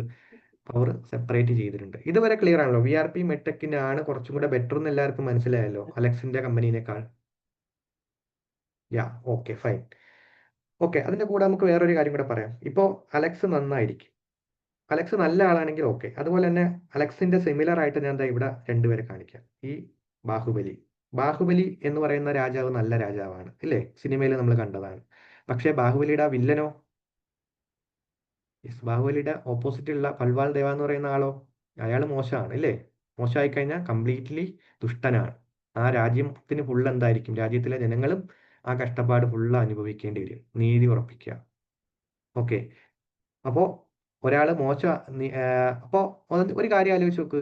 ഈ ബൽവാൾ ദേവനോടൊപ്പം തന്നെ വേറൊരു 2 പേർക്ക് കൂടെ പവർ ഷെയർ കൊടുത്തിരുന്നെങ്കിലോ ബൽവാൾ ദേവ അത്ര ദുഷ്ടനാവാൻ പറ്റില്ല. ബാക്കിയുള്ളവർ എന്ത് ചെയ്യും? ബൽവാൾ ദേവനെ ചോദ്യം ചെയ്യും. ബാഹുബലി നല്ലതാണ്, അത് അക്സെപ്റ്റ് ചെയ്യുന്നു. പക്ഷേ ബാഹുബലിക്ക് പകരം ബൽവാൾ ദേവ വന്നു കഴിഞ്ഞാൽ പ്രശ്നമാണ്. ഓക്കെ, ഇനി നമുക്ക് എന്ത് ചെയ്യാം? ഈ VRPനെ നമ്മുടെ ഇന്ത്യ എന്ന് പറയുന്ന കൺട്രി ആയിട്ട് കണക്ട് ചെയ്യാം. ഇന്ത്യയിൽ ഇതുപോലെയാണ്. ഇന്ത്യക്ക് എന്തുണ്ട്? ഒരൊറ്റ ഗവൺമെന്റ് ഉണ്ട്. ഇന്ത്യയിൽ ഒരു ഗവൺമെന്റ് ഉണ്ട്. ഞാൻ ചോദിക്കുകയാണ്, ഈ ഗവൺമെന്റിന്റെ പവർ അലക്സിനെ പോലെ ഒരു ഒറ്റ പേഴ്സൺ അല്ലെങ്കിൽ ഒരു ഗ്രൂപ്പിന്റെ കയ്യിലേക്ക് പോയി കഴിഞ്ഞാൽ നല്ലതാണോ? നല്ലതാവോ? അല്ല, ബെറ്റർ അല്ല. എന്ത് വേണം? ഈ പവർ സെപ്പറേറ്റ് ചെയ്യണം, അല്ലേ? ഈ പവർ സെപ്പറേറ്റ് ചെയ്യണം. അങ്ങനെ നമ്മൾ സെപ്പറേറ്റ് ചെയ്തിരിക്കുന്നതാണ് എന്ത്? Legislature, executive, judiciary. നമ്മൾ 3 ഗ്രൂപ്പ്സ് ആയിട്ട് എന്ത് ചെയ്ത് കൊടുത്തിട്ടുണ്ട്? പവറിനെ സെപ്പറേറ്റ് ചെയ്തിട്ടുണ്ട്. ടോട്ടൽ 100 പവർ ഉണ്ടെങ്കിൽ എന്ത് ചെയ്തിട്ടുണ്ട്? ഏകദേശം 33 ആയിട്ട് ഈക്വലി നമ്മൾ എന്ത് ചെയ്തിട്ടുണ്ട്? 3 ഗ്രൂപ്പായിട്ട് സെപ്പറേറ്റ് ചെയ്ത് കൊടുക്കുന്നത്. അത് എത്രത്തോളം പവർ നമ്മൾ ഷെയർ ചെയ്തിട്ടുണ്ട് എന്നൊക്കെയുള്ളത് നമുക്ക് എന്ത് ചെയ്യാം? ഇൻഡെപ്തിന് പഠിക്കുമ്പോൾ നമുക്ക് മനസ്സിലാക്കാം. പക്ഷേ ഈ 3 ഗ്രൂപ്പായി തിരിച്ചിരിക്കുന്നതിന്റെ റീസൺ ആണ് എന്ത്? നമ്മളിപ്പോൾ ഈ കമ്പനിയിൽ നിന്ന് മനസ്സിലാക്കിയത്. ഈ ഇല്ലസ്ട്രേഷനിൽ നിന്ന് നിങ്ങൾക്ക് മനസ്സിലായി എന്തുകൊണ്ടാണ് നമ്മൾ ലെജിസ്ലേച്ചർ, എക്സിക്യൂട്ടീവ്, ജുഡീഷ്യറി ആയിട്ട് തിരിച്ചിരിക്കുന്നതെന്ന്. അത് മനസ്സിലായോ? എന്തുകൊണ്ടാണ്? ഗവൺമെന്റിന്റെ പവർ ഒരൊറ്റ അല്ലെങ്കിൽ ഒരൊറ്റ സ്പേസിൽ ഫോക്കസ് ചെയ്ത് അല്ലെങ്കിൽ കോൺസെൻട്രേറ്റ് ചെയ്ത് കഴിഞ്ഞാൽ എന്ത് പറ്റും? നമ്മുടെ അലക്സിന്റെ കമ്പനി പോലെയോ അല്ലെങ്കിൽ ബാഹുബലിയിൽ അല്ലെങ്കിൽ ബൽവാൾ ദേവന്റെ പോലെയോ ഉള്ളൊരു കൺട്രി ആയിട്ട് ഇന്ത്യ മാറും. അങ്ങനെ ഉണ്ടാവാതിരിക്കാനാണ് നമ്മൾ എന്ത് ചെയ്തിരിക്കുന്നത്? ടോട്ടൽ പവറിനെ നമ്മൾ എന്ത് ചെയ്തിരിക്കുന്നു? ലെജിസ്ലേച്ചർ, എക്സിക്യൂട്ടീവ്, ജുഡീഷ്യറി ആയിട്ട് എന്ത് ചെയ്തിരിക്കുന്നു? സെപ്പറേറ്റ് ചെയ്തിരിക്കുന്നത്. ഓക്കെ, ഇതിൽ ലെജിസ്ലേച്ചറിന്റെ റൂളും അല്ലെങ്കിൽ ഇതിന്റെ മൂന്നിന്റെയും ഫങ്ഷൻസ് ഞാൻ സിംപ്ലി പെട്ടെന്നൊന്ന് പറഞ്ഞുതരാം. ഓക്കെ, പറയാമോ? ലെജിസ്ലേച്ചറിന്റെ ഫംഗ്ഷൻ എന്താണ്? എക്സിക്യൂട്ടീവിന്റെ ഫംഗ്ഷൻ എന്താണ്? ജുഡീഷ്യറിയുടെ ഫംഗ്ഷൻ എന്താണ്? Make the law. ലെജിസ്ലേച്ചർ എന്ന് പറഞ്ഞാൽ മേക്ക് ലോ. എക്സിക്യൂട്ടീവ് എന്ന് പറഞ്ഞാൽ എന്താണ്? Legislature to make law. Executive എന്ന് പറഞ്ഞാൽ ഇംപ്ലിമെന്റേഷൻ. ജുഡീഷ്യറി എന്ന് പറഞ്ഞാൽ ജുഡീഷ്യറിയുടെ ഡ്യൂട്ടി എന്താണ്? Judiciary interpretation. ഫൈൻ, ഓക്കെ, എല്ലാം കറക്റ്റ് ആണ്. അപ്പൊ ഞാൻ ജസ്റ്റ് നിങ്ങൾക്ക് ഇതൊരു നമ്മൾ ഓൾറെഡി പഠിച്ച നമ്മുടെ ട്രാഫിക് സിഗ്നലിന്റെ ഒരു എക്സാമ്പിൾ തന്നെ പറയാം. ഇപ്പൊ ട്രാഫിക് സിഗ്നലിൽ എന്തുണ്ട്? സിഗ്നലിന്റെ കാര്യം പറയുകയാണെങ്കിൽ അവിടെ ട്രാഫിക് ലൈറ്റ് വേണം, അല്ലേ? ട്രാഫിക് ലൈറ്റ്, അതുപോലെ തന്നെ ലൈക്ക് ട്രാഫിക് ലൈറ്റ് വേണം. അതുപോലെ തന്നെ ട്രാഫിക് ലൈറ്റ് റെഡ്, അതുപോലെ തന്നെ ഏതൊക്കെ കളർ വേണം, ഗ്രീൻ, ഇതൊക്കെ വേണം എന്നുള്ളതും എല്ലാം ചേർത്ത് ഒരു ലോ ഉണ്ടാക്കുന്നതാണ് ആരുടെ ഡ്യൂട്ടി? ലെജിസ്ലേച്ചറിന്റെ ഡ്യൂട്ടി. ലെജിസ്ലേച്ചർ ആണ് പറയുന്നത് ട്രാഫിക് ലൈറ്റ് വേണം, അത് ഗ്രീൻ ആയിരിക്കണം, റെഡ് ആയിരിക്കണം, അതുപോലെ തന്നെ അത് വയലേറ്റ് ചെയ്ത പണിഷ്മെന്റും വേണം എന്നുള്ളത് ആരാ ഡിസൈഡ് ചെയ്യുന്നത്? ലെജിസ്ലേച്ചർ ആണ്. ലെജിസ്ലേച്ചർ ഇങ്ങനെ ഒരു ലോ മേക്ക് ചെയ്യും. എന്താണ്? നമുക്ക് ട്രാഫിക് ലൈറ്റ് വേണം, അതുപോലെ തന്നെ റെഡ് ലൈറ്റിൽ സ്റ്റോപ്പ് ചെയ്യണം, ഗ്രീനിൽ പോകണം, പിന്നെ എന്ത് ചെയ്യണം? ഇത് വയലേറ്റ് ചെയ്ത് കഴിഞ്ഞാൽ പണിഷ്മെന്റ് ഉണ്ടാവും. ഓക്കെ, ഇതാണ് ലെജിസ്ലേച്ചറിന്റെ ഡ്യൂട്ടി സിംപ്ലി. ഓക്കെ, ഇനി അടുത്ത് എന്ത് ചെയ്യണം? ലെജിസ്ലേച്ചർ അങ്ങനെ ഒരു ലോ ഉണ്ടാക്കി, പക്ഷെ ഇനി അതെന്താണ്? ഇംപ്ലിമെന്റ് ചെയ്യണം. എക്സിക്യൂട്ടീവ് എന്ത് ചെയ്യും? എക്സിക്യൂട്ടീവ് ചെയ്യുന്ന കാര്യമാണ് ഈ ട്രാഫിക് ലൈറ്റ് എന്ത് ചെയ്യും? ആ ട്രാഫിക് ലൈറ്റിനെ അവിടെ സ്ഥാപിക്കുക, ഇല്ലേ? ട്രാഫിക് ലൈറ്റ് വേണമെന്നുള്ള ലോ മാത്രം പോരാ, ആ പറഞ്ഞ കാര്യം നടപ്പിലാക്കണം. ട്രാഫിക് ലൈറ്റിനെ അവിടെ അവർ ബിൽഡ് ചെയ്യും. ഇനി ബിൽഡ് ചെയ്തിട്ട് എന്ത് ചെയ്യണം? അത് മോണിറ്റർ ചെയ്യണം, വേണ്ടേ? അതായത് ഗ്രീൻ കത്തുമ്പോൾ ആണോ പോകുന്നത്, റെഡിൽ ആരെങ്കിലും വയലേറ്റ് ചെയ്യുന്നുണ്ടോ എന്നൊക്കെ ഉള്ളത് നോക്കണം. അത് വയലേറ്റ് ചെയ്യുന്നവർക്ക് പണിഷ്മെന്റ് കൊടുക്കുകയും വേണം, അല്ലേ? അതാണ് എന്ത്? എക്സിക്യൂട്ടീവിന്റെ ഡ്യൂട്ടി. എക്സിക്യൂട്ടീവിൽ അത് നടപ്പിലാക്കാൻ വരുന്നവരാണ് ആരുടെ? നമ്മുടെ ഗവൺമെന്റ് ഓഫീസേഴ്സും, അതുപോലെ തന്നെ സിവിൽ സർവൻസും, അതുപോലെ മിനിസ്റ്റേഴ്സ്, നമ്മുടെ PM, അതുപോലെ തന്നെ നമ്മുടെ പ്രസിഡന്റിന്റെ അണ്ടറിലാണ് എക്സിക്യൂട്ടീവ് ആക്ഷൻസ് എല്ലാം നടക്കുന്നത്. പിന്നെ പണിഷ്മെന്റ് കൊടുക്കാനായിട്ട് പോലീസ്, ഇതെല്ലാം വരുന്നത് എക്സിക്യൂട്ടീവിലാണ്. അതൊക്കെ നമ്മൾ ഇൻഡെപ്തിന് പഠിക്കും. ജസ്റ്റ് ഇത്രയേ ഉള്ളൂ. ഈ പറഞ്ഞ എക്സാമ്പിൾ വെച്ചൊന്നും മനസ്സിലാക്കുക. ഓക്കെ, ഇനി ജുഡീഷ്യറി. ജുഡീഷ്യറി ഇങ്ങനെ വാച്ച് ചെയ്യും. എന്താണ്? ഈ ലെജിസ്ലേച്ചർ ഉണ്ടാക്കിയ നിയമം പ്രോപ്പർ ആണോ? President is like A rubber. Okay, അതൊക്കെ നമുക്ക് ഇൻഡെപ്ത് നോക്കാം. വൈഷ്ണവ് ഒക്കെ ഇൻഡെപ്ത് നോക്കുമ്പോൾ നമുക്ക് എത്രത്തോളം നമ്മൾ ഫോളോ ചെയ്യുന്ന സിസ്റ്റം ഏതാണെന്നൊക്കെ നോക്കിയിട്ട് നമുക്ക് അത് ഒരു അണ്ടർസ്റ്റാൻഡിങ്ങിലേക്ക് എത്താം. ഓക്കെ, ഇനി അടുത്ത ജുഡീഷ്യറിയുടെ ഡ്യൂട്ടി എന്ന് പറഞ്ഞു കഴിഞ്ഞാൽ എന്താണ്? To give punishment who breaks the law. Correct അങ്ങനെയല്ല. ജുഡീഷ്യറിയുടെ ഡ്യൂട്ടി എന്ന് പറഞ്ഞാൽ ഈ ലെജിസ്ലേച്ചർ ചെയ്യുന്നതും എക്സിക്യൂട്ടീവ് ചെയ്യുന്നതും പ്രോപ്പർ ആണോ അല്ലേ എന്നുള്ളത് എന്ത് ചെയ്യും? ഇന്റർപ്രറ്റ് ചെയ്യും. ഇപ്പോൾ സിംപ്ലി പറയുകയാണെങ്കിൽ, ഇപ്പോൾ ലെജിസ്ലേച്ചർ ഒരു ലോ മേക്ക് ചെയ്യാണ്. ട്രാഫിക് ലൈറ്റ് വയലേറ്റ് ചെയ്ത് കഴിഞ്ഞാൽ അയാളെ തൂക്കിക്കൊല്ലും. അത് ഫെയർ ആയിട്ടുള്ള ഒരു ലോ ആണോ? ജസ്റ്റ് ട്രാഫിക് ലൈറ്റ് വയലേറ്റ് ചെയ്ത് കഴിഞ്ഞാൽ തൂക്കിക്കൊല്ലും എന്ന് പറഞ്ഞു കഴിഞ്ഞാൽ ഫെയർ ആണോ? അല്ല. ഇപ്പോൾ ഹെൽമെറ്റ് ഇല്ലെങ്കിൽ 1 കോടി രൂപ ഫൈൻ. ഫെയർ ആണോ? അല്ല. അപ്പോൾ അങ്ങനെയുള്ള ലോ ലെജിസ്ലേച്ചർ മേക്ക് ചെയ്ത് കഴിഞ്ഞാൽ എന്ത് ചെയ്യും? ജുഡീഷ്യറി നോക്കും. അത് ഫെയർ ആയിട്ടുള്ള ഒരു ലോ അല്ല. നിങ്ങൾ എന്ത് ചെയ്യണം? പവർ മിസ്യൂസ് ചെയ്യണം. നിങ്ങൾക്ക് നിയമം ഉണ്ടാക്കാനുള്ള പവർ ഉണ്ട് എന്ന് കരുതി എന്ത് ചെയ്യരുത്? അൺഫെയർ ആയിട്ടുള്ള ലോ മേക്ക് ചെയ്യരുത്. ഓക്കെ. ഇനി അടുത്തത് എക്സിക്യൂട്ടീവ് ചെയ്യുന്ന ആക്ഷൻസ് ശരിയാണോ അല്ലേ എന്നുള്ളതും ജുഡീഷ്യറി നോക്കും. ഇപ്പോൾ ഉദാഹരണത്തിന് പണിഷ്മെന്റ് ഒരു 500 രൂപയാണ് പണിഷ്മെന്റ് ഹെൽമെറ്റ് ഇല്ലെങ്കിൽ. ഓക്കെ. ഹെൽമെറ്റ് ഇല്ലാതെ പോയി കഴിഞ്ഞാൽ എന്ത് ചെയ്യും? 500 രൂപയാണ് പണിഷ്മെന്റ്. ഇപ്പോൾ എക്സിക്യൂട്ടീവ് പോലീസ് പിടിച്ചിട്ട് അയാളിൽ നിന്ന് 10,000 രൂപ വാങ്ങി. അതെന്ത് ചെയ്യും? ജുഡീഷ്യറി നോക്കും. നിയമപ്രകാരം 500 രൂപയെ ഫൈനുള്ളൂ, എന്തിന് 10,000 വാങ്ങി എന്നുള്ളത് ജുഡീഷ്യറിയുടെ ഇന്റർപ്രറ്റ് ചെയ്യും. ക്ലിയർ ആയോ? അതാണ് ജുഡീഷ്യറിയുടെ ഡ്യൂട്ടി. ഓൾസോ ജുഡീഷ്യറി എന്ത് ചെയ്യും? പണിഷ്മെന്റ് കൊടുത്തത് കറക്റ്റ് ആണോ, ആൾക്കാർക്ക് സിറ്റിസണിന് പണിഷ്മെന്റ് കൊടുത്ത കറക്റ്റ് ആണോ, കറക്റ്റ് ലോ ബേസ്ഡ് ആണോ പണിഷ്മെന്റ് കൊടുത്തത് എന്നുള്ളതും ട്രയൽ നടത്തി ജുഡീഷ്യറി അത് ഉറപ്പാക്കും. ഇതാണ് ജുഡീഷ്യറിയുടെ ഡ്യൂട്ടി എന്ന് പറഞ്ഞാൽ. ലെജിസ്ലേച്ചർ ലോ മേക്ക് ചെയ്യും. ലോ മേക്ക് ചെയ്യുന്ന നമ്മുടെ ലോ മേക്കിംഗ് ബോഡിയാണ് എന്ത്? പാർലമെന്റ് എന്ന് പറയുന്നത്. പാർലമെന്റ് ഒക്കെ നമുക്ക് ഇൻഡെപ്ത് ഇനി നോക്കാനായിട്ട് വരുന്നുണ്ട്. ഓക്കെ. അപ്പോൾ ഇതുവരെ ക്ലിയർ ആണോ? ലെജിസ്ലേച്ചറിന്റെ ഡ്യൂട്ടി എന്താണ്, എക്സിക്യൂട്ടീവിന്റെ ഡ്യൂട്ടി എന്താണ്, ജുഡീഷ്യറിയുടെ ഡ്യൂട്ടി എന്താണ് എന്നുള്ളതൊക്കെ ക്ലിയർ ആണോ? അതുപോലെ തന്നെ എന്തിനു വേണ്ടിയിട്ടാണ് ഈ ലെജിസ്ലേച്ചർ, എക്സിക്യൂട്ടീവ് ആൻഡ് ജുഡീഷ്യറി എന്നുള്ളത് തരംതിരിച്ചിരിക്കുന്നു, അതും ക്ലിയർ അല്ലേ? ക്ലിയർ ആണ്. Okay, fine. അപ്പോൾ നമുക്ക് നെക്സ്റ്റ് സ്റ്റെപ്പിലേക്ക് പോവാം. ഇനി അടുത്ത് എന്താണ്? നമ്മൾ നേരത്തെ എന്താണ് ഗവൺമെന്റിന്റെ ഓർഗൻസിനെ കുറിച്ച് പറഞ്ഞു. ഇനി അടുത്ത് എന്ത്? Different levels of government. ഇതെന്താണെന്ന് നമുക്ക് നോക്കാം. ഓക്കെ. നമുക്ക് അത് പറയുന്നതിന് മുന്നേ നേരത്തെ പോലെ നമുക്ക് സിമ്പിൾ ആയിട്ടുള്ള കുറച്ച് ഇല്ലസ്ട്രേഷൻസിലേക്ക് പോകാം. ഇപ്പൊ നമുക്കൊരു സ്കൂൾ എടുക്കാം. ഓക്കെ. ഓക്കെ. ലെജിസ്ലേച്ചർ ഒന്നുകൂടി പറയാമോ? ഓക്കെ. ഉത്തര ലെജിസ്ലേച്ചർ എന്ന് പറഞ്ഞു കഴിഞ്ഞാൽ സിംപ്ലി ലോ മേക്ക് ചെയ്യുക. ഇപ്പോൾ ഒരു എന്തെങ്കിലും ഒരു കാര്യത്തിൽ ലോ മേക്ക്, ഇപ്പൊ നമ്മൾ പറഞ്ഞ പോലെ ഇപ്പോൾ ഒരു ഇപ്പൊ നോക്കുക, ഞാൻ ഈ പറഞ്ഞ അവസ്ഥയാണ്. എന്താണ്? ട്രാഫിക് ലൈറ്റ് ഇല്ലാത്തൊരവസ്ഥയാണ് നമ്മുടെ നാട്ടിൽ. അതായത് നമ്മുടെ കൺട്രിയിൽ ട്രാഫിക് ലൈറ്റോ കാര്യങ്ങളോ ഒന്നുമില്ല. ഈ ട്രാഫിക് ബ്ലോക്ക് കൺട്രോൾ ചെയ്യാൻ ഒരു സിസ്റ്റവും ഇല്ല. ഇങ്ങനത്തെ ഒരു അവസ്ഥയിൽ നിൽക്കുകയാണ്. അപ്പോൾ ലെജിസ്ലേച്ചർ എന്ന് പറഞ്ഞൊരു ഗ്രൂപ്പ് ഉണ്ട്. അതായത് നമ്മൾ എലക്ട് ചെയ്യപ്പെട്ട MLA, MP ഇവരൊക്കെയാണ് ലെജിസ്ലേച്ചറിൽ വരുന്നത്. അതൊക്കെ ഇൻഡെപ്ത് അത് നോക്കുമ്പോഴേ നമുക്കത് മനസ്സിലാവുള്ളൂ. ജസ്റ്റ് സിംപ്ലി ഞാൻ പറയാണ്, അവരൊക്കെ അടങ്ങിയിട്ടുള്ള ഒരു ഗ്രൂപ്പാണ് ലെജിസ്ലേച്ചർ എന്ന് പറയുന്നത്. ഓക്കെ. അവരെന്ത് ചെയ്യും? ഈ ഒരു ഇഷ്യൂവിനെ കുറിച്ചിട്ട് മനസ്സിലാക്കും. അല്ലേ? ഇവിടെ എന്താണ് ഇങ്ങനെ ബ്ലോക്കും കാര്യങ്ങളൊക്കെ ഉണ്ടാവും, അതെങ്ങനെ സോൾവ് ചെയ്യാം? ഇവിടെ ഒരു ട്രാഫിക് ലൈറ്റോ അല്ലെങ്കിൽ ട്രാഫിക് പോലീസ്മെനെയോ അല്ലെങ്കിൽ കുറച്ച് ട്രാഫിക് ലോസ് ക്രിയേറ്റ് ചെയ്ത് കഴിഞ്ഞാൽ എന്ത് ചെയ്യാം? ലോ ഉണ്ടാക്കി കഴിഞ്ഞാൽ എന്ത് ചെയ്യാം? ഈ ഒരു ഇഷ്യൂ സോൾവ് ചെയ്യാം. അപ്പോൾ ഈ ലെജിസ്ലേച്ചർ എന്ത് ചെയ്യും? ഇതിനെക്കുറിച്ച് പഠിച്ചിട്ട് ഇതിന് വേണ്ടിയിട്ടൊരു ലോ ഉണ്ടാക്കും. ഈ ലോയിൽ ട്രാഫിക് ലൈറ്റ് സ്ഥാപിക്കുന്നതിൻ്റെ കാര്യങ്ങളും അതുപോലെ തന്നെ അതിന് വേണ്ടിയിട്ടുള്ള പണിഷ്മെന്റ് എന്താണ്, ആ ലോയിൽ പറയുന്ന കാര്യം, അങ്ങനെ ഒരു ഡീറ്റെയിൽ ആയിട്ടുള്ള ലോ അവർ മേക്ക് ചെയ്യും. ഇതാണ് ലെജിസ്ലേച്ചറിന്റെ ഡ്യൂട്ടി. ലെജിസ്ലേച്ചർ ഇത്രയേ ചെയ്യുള്ളൂ, ലോ മേക്ക് ചെയ്ത് കൊടുക്കും. ഇത് എന്ത് ചെയ്യും? എക്സിക്യൂട്ടീവ് ഈ ഒരു ലോനെ ഇംപ്ലിമെന്റ് ചെയ്യും. അതായത് പറഞ്ഞ ട്രാഫിക് ലൈറ്റ് എന്താണ് സ്ഥാപിക്കുകയും അതുപോലെ തന്നെ ഫൈൻ ഈടാക്കുക, വയലേറ്റ് ചെയ്യുന്നവരെ പിടിക്കുക, ഇങ്ങനെയുള്ള ഡ്യൂട്ടീസാണ് അതിൽ വരുന്നത്. നമ്മുടെ പോലീസ്, ഗവൺമെന്റ് ഓഫീസേഴ്സ് ഇവരെല്ലാം അവിടെ വരുന്നത്. ലെജിസ്ലേച്ചറിന്റെ ഒരു ആക്ഷൻ എന്താണെന്ന് മനസ്സിലായോ? എന്താണ് ലെജിസ്ലേച്ചർ എന്നുള്ളത് ക്ലിയർ ആയോ? ലോ മേക്ക് ചെയ്യുന്ന ബോഡിയാണ്. ഇപ്പോൾ മറ്റൊരു ഉദാഹരണം കൂടി ഞാൻ പറഞ്ഞുതരാം. ഇപ്പോൾ നമുക്ക് ഇന്റർനെറ്റ് ഇല്ലാത്തൊരു സമയത്ത് ഇന്റർനെറ്റ് വന്നു. ഇന്റർനെറ്റ് വന്നൊരു സമയത്ത് എന്താണ്? ഇന്റർനെറ്റിലൂടെ എന്ത് ചെയ്തു? പല പല പ്രശ്നങ്ങൾ ഉണ്ടാവാൻ തുടങ്ങി, ഇല്ലേ? അബ്യൂസ് ചെയ്യലും അതുപോലെ ഇന്റർനെറ്റിൽ കൂടെ തന്നെ ഫിഷിങ്, ഹാക്കിങ് ഇങ്ങനെയുള്ള പ്രശ്നങ്ങൾ ഉണ്ടായി. അപ്പോഴവിടെ ആരാണ് ലോ മേക്ക് ചെയ്യേണ്ടത്? ഇന്റർനെറ്റിൽ ഇങ്ങനെ ചെയ്ത് സൈബർ ക്രൈംസ് ഉണ്ടാവാൻ തുടങ്ങി. ഈ സൈബർ ക്രൈംസ് ഉണ്ടാകുമ്പോൾ അവിടെ ലോ മേക്ക് ചെയ്യേണ്ടത് ആരാണ്? ഗവൺമെന്റിന്റെ ലെജിസ്ലേറ്റീവ് അല്ലെങ്കിൽ ലെജിസ്ലേച്ചർ എന്ന് പറയുന്ന ബോഡിയാണ് എന്ത് ചെയ്യേണ്ടത്? ലോ മേക്ക് ചെയ്യേണ്ടത്. മനസ്സിലായോ? അപ്പോൾ നമുക്ക് സൈബർ സെക്യൂരിറ്റി അല്ലെങ്കിൽ സൈബർ ലോസ്, IT ആക്ട് ഇങ്ങനെയൊക്കെ ഉണ്ട്. ഇതെല്ലാം ചെയ്യുന്ന ആരാണ്? ലെജിസ്ലേച്ചർ ഈ ഒരു ലോ ഉണ്ടാക്കും. ദെൻ അതെന്ത് ചെയ്യും?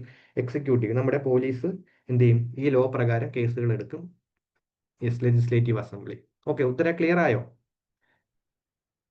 ഫൈൻ. ഓക്കെ. നമുക്കിനി അടുത്ത ഡിഫറെന്റ് ലെവൽസ് ഓഫ് ഗവൺമെന്റിലേക്ക് പോകാം. ഓക്കെ. ഇവിടെ ഞാൻ ഒരു സ്കൂളിലെയും കോളേജിന്റെയും കാര്യങ്ങൾ പറയണം. ഓക്കെ. ഒരു സ്കൂൾ എന്ന് പറയുന്ന ഒരുപാട് കുട്ടികൾ ഉണ്ടാവും, അല്ലേ?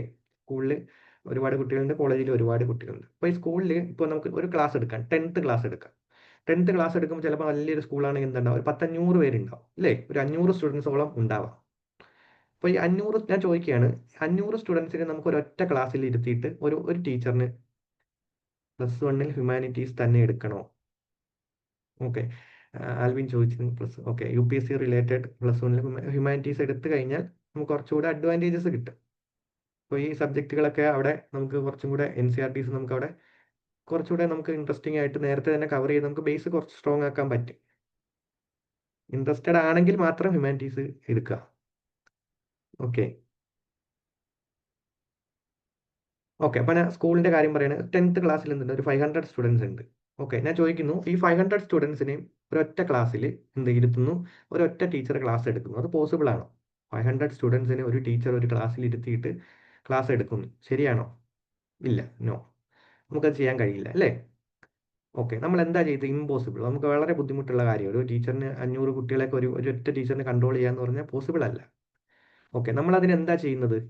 അതിനൊരു നമ്മളിപ്പോൾ ഫോളോ ചെയ്യുന്ന കാര്യം എന്താണ്? നമ്മൾ എന്ത് ചെയ്തിട്ടുണ്ട്?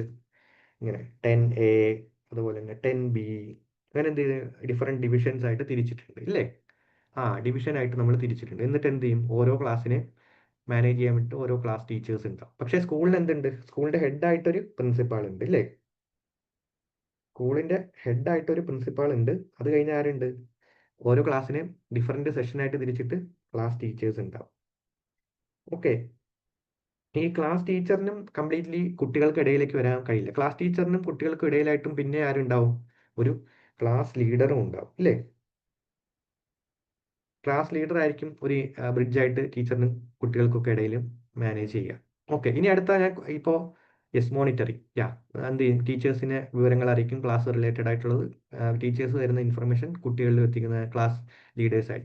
ക്ലാസ് ടീച്ചർ എന്ന് പറയുന്നത് പ്രിൻസിപ്പാളിൻ്റെ നിർദ്ദേശങ്ങൾ അനുസരിച്ച് ക്ലാസ്സുകൾ കോർഡിനേറ്റ് ചെയ്യും, ക്ലാസ് കൺട്രോൾ ചെയ്യും അല്ലേ? അപ്പോൾ പല ഡിവിഷനാക്കി ഒരു 40 പേര് വെച്ചിട്ടുള്ള ഒരു 10 ഡിവിഷൻ ആക്കി കഴിഞ്ഞാൽ 400 കുട്ടികളെ എന്ത് ചെയ്യാം? ഈസിലി നമുക്ക് കൺട്രോൾ ചെയ്യാം അല്ലേ?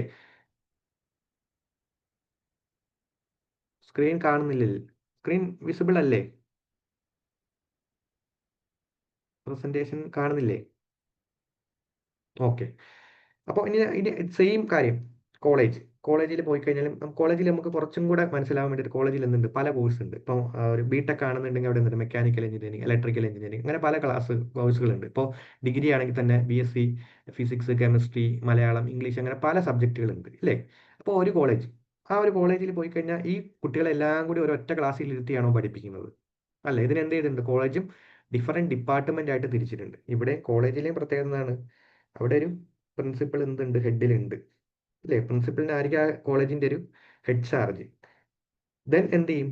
പല ഡിഫറെൻറ്റ് ഡിപ്പാർട്ട്മെന്റ് ആയി തിരിച്ചിട്ടുണ്ടാവും. അതിന് അണ്ടറിൽ ഓരോ ഡിപ്പാർട്ട്മെന്റിന് എന്തുണ്ടാവും? ഒരു HOD, ഹൗസ് ഓഫ് അല്ലെങ്കിൽ ഹെഡ് ഓഫ് ഡിപ്പാർട്ട്മെന്റ് അല്ലേ? ഹെഡ് ഓഫ് ഡിപ്പാർട്ട്മെന്റ് ഉണ്ടാവും. ഇനി എന്തുണ്ട്? അതിൽ ഓരോ ക്ലാസ്സുകൾക്കും ഒരു ക്ലാസ് ട്യൂട്ടർ ഉണ്ടാവും. ഇങ്ങനെ ചെയ്താൽ മാത്രമേ എന്ത് ചെയ്യാൻ പറ്റൂ? എല്ലാ കുട്ടികൾക്കും അറ്റൻഷൻ കിട്ടി ക്ലാസ്സുകൾക്ക്, അല്ലെങ്കിൽ കുട്ടികൾക്ക് എന്തുണ്ടാവും? ഒരു അഡ്വാൻറ്റേജ് കിട്ടുള്ളൂ. എഫിഷ്യൻ്റ് ആയിട്ട് കുട്ടികൾക്ക് പഠിക്കാൻ കഴിയും. അല്ലാതെ പ്രിൻസിപ്പാളിന് ഒരു കോളേജിൽ 1000 സ്റ്റുഡൻസിനെയും നേരിട്ട് പഠിപ്പിക്കാൻ കഴിയുമോ? പോസിബിൾ അല്ല അല്ലേ? ഇല്ല. അപ്പോൾ ഇതേ ചോദ്യം ഞാൻ ചോദിക്കുകയാണ്. അപ്പോൾ ഇന്ത്യയുടെ പ്രൈം മിനിസ്റ്റർക്ക്, ഇപ്പോൾ നമ്മുടെ പ്രൈം മിനിസ്റ്റർ ആരാ? ഇന്ത്യ. അപ്പോൾ yes, because in just a country like India with a vast pops indeed very hardly possible or even impossible to manage. Very good Neha. Neha നമ്മൾ എന്താണോ കൺവേ ചെയ്യാൻ ഉദ്ദേശിച്ചത് നേഹ ടൈപ്പ് ചെയ്തിട്ടുണ്ട്. അപ്പോൾ ഞാൻ ചോദിക്കുകയാണ്, പ്രൈം മിനിസ്റ്റർ ആയിട്ടുള്ള മോദിക്ക് നമ്മളെ ഓരോരുത്തരെയും കൺട്രോൾ ചെയ്യാൻ പറ്റുമോ?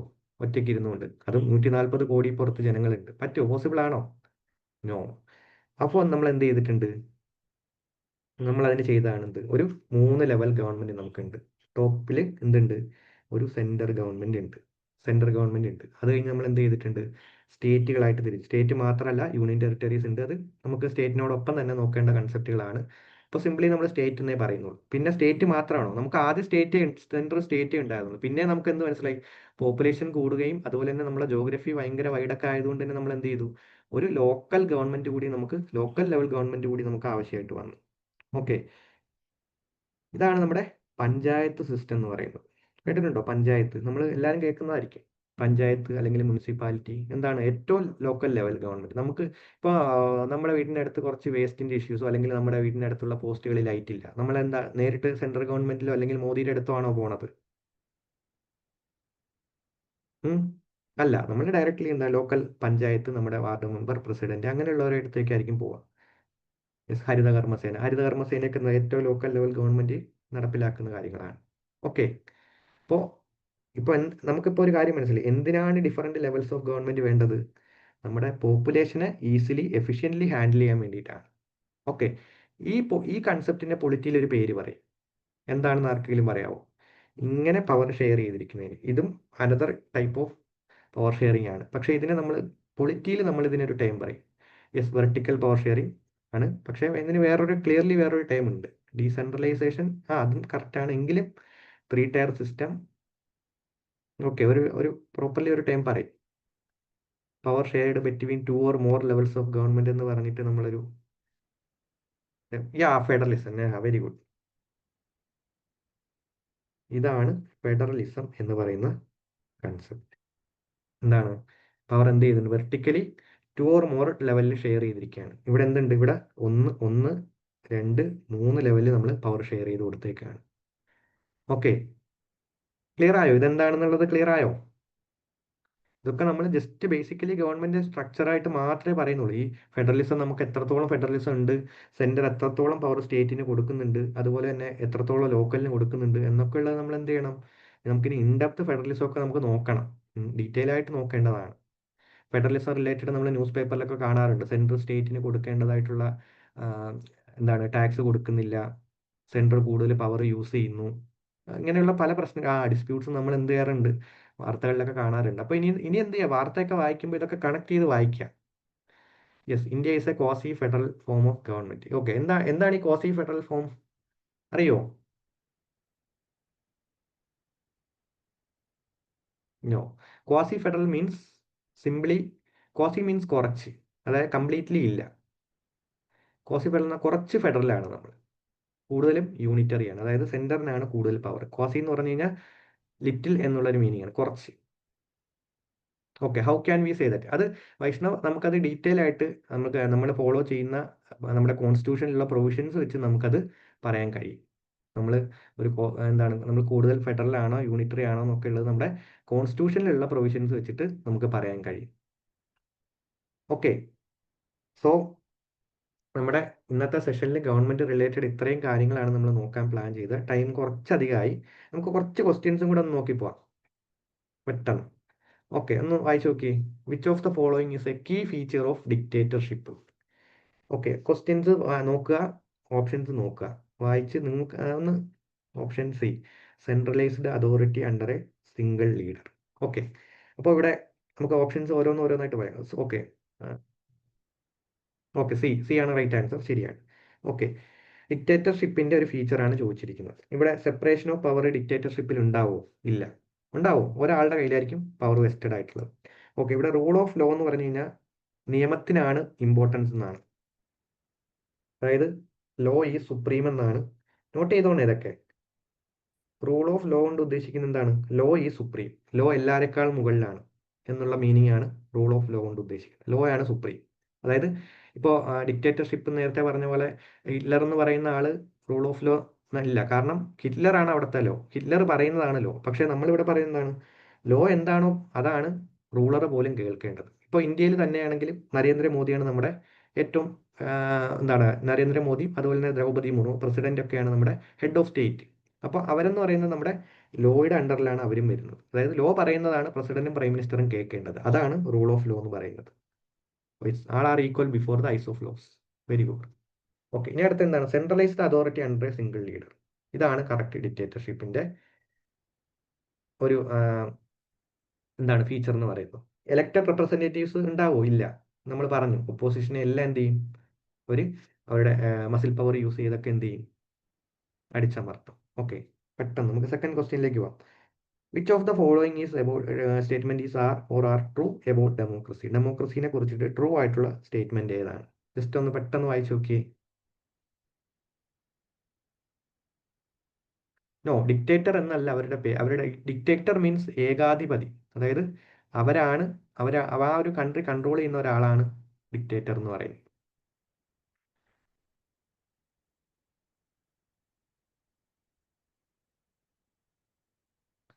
ഓക്കെ, സ്റ്റേറ്റ്മെന്റ് ഈ ക്വസ്റ്റ്യൻ ഒന്ന് നോക്കി, ഈ ക്വസ്റ്റ്യൻ നന്നായിട്ടൊന്ന് വായിച്ചു നോക്കി. ഇവിടെയൊക്കെ നമ്മുടെ ലോജിക്ക് യൂസ് ചെയ്യണം. എ ഡി, കുറച്ച് പേര് ഡി ആൻസർ പറയുന്നുണ്ട്, 1, 2 ആൻഡ് 3. ഇതിനകത്ത് മൂന്നാമത്തെ സ്റ്റേറ്റ്മെന്റ് എല്ലാവരും ഒന്ന് വായിച്ചു നോക്കിയേ. The executive is hereditary. നിയമം നടപ്പിലാക്കുന്ന ഒരു ഹെറിഡിറ്ററി ആണെന്നാണ് പറയുന്നത്. ഹെറിഡിറ്ററി എന്ന് പറഞ്ഞാൽ എന്താണ്? പാരമ്പര്യമായിട്ടുള്ള, അല്ലെങ്കിൽ നേരത്തെ പറഞ്ഞു ബാഹുബലിയുടെ അച്ഛൻ എന്താണ്, ബാഹുബലിയുടെ അച്ഛൻ രാജാവായിരുന്നു, ബാഹുബലിയുടെ മകൻ രാജാവാണ്, പിന്നെ അയാളുടെ മകൻ രാജാവ്, അങ്ങനെ വരുന്നതാണ് ഹെറിഡിറ്ററി എന്ന് പറയുന്നത്. ഓക്കെ.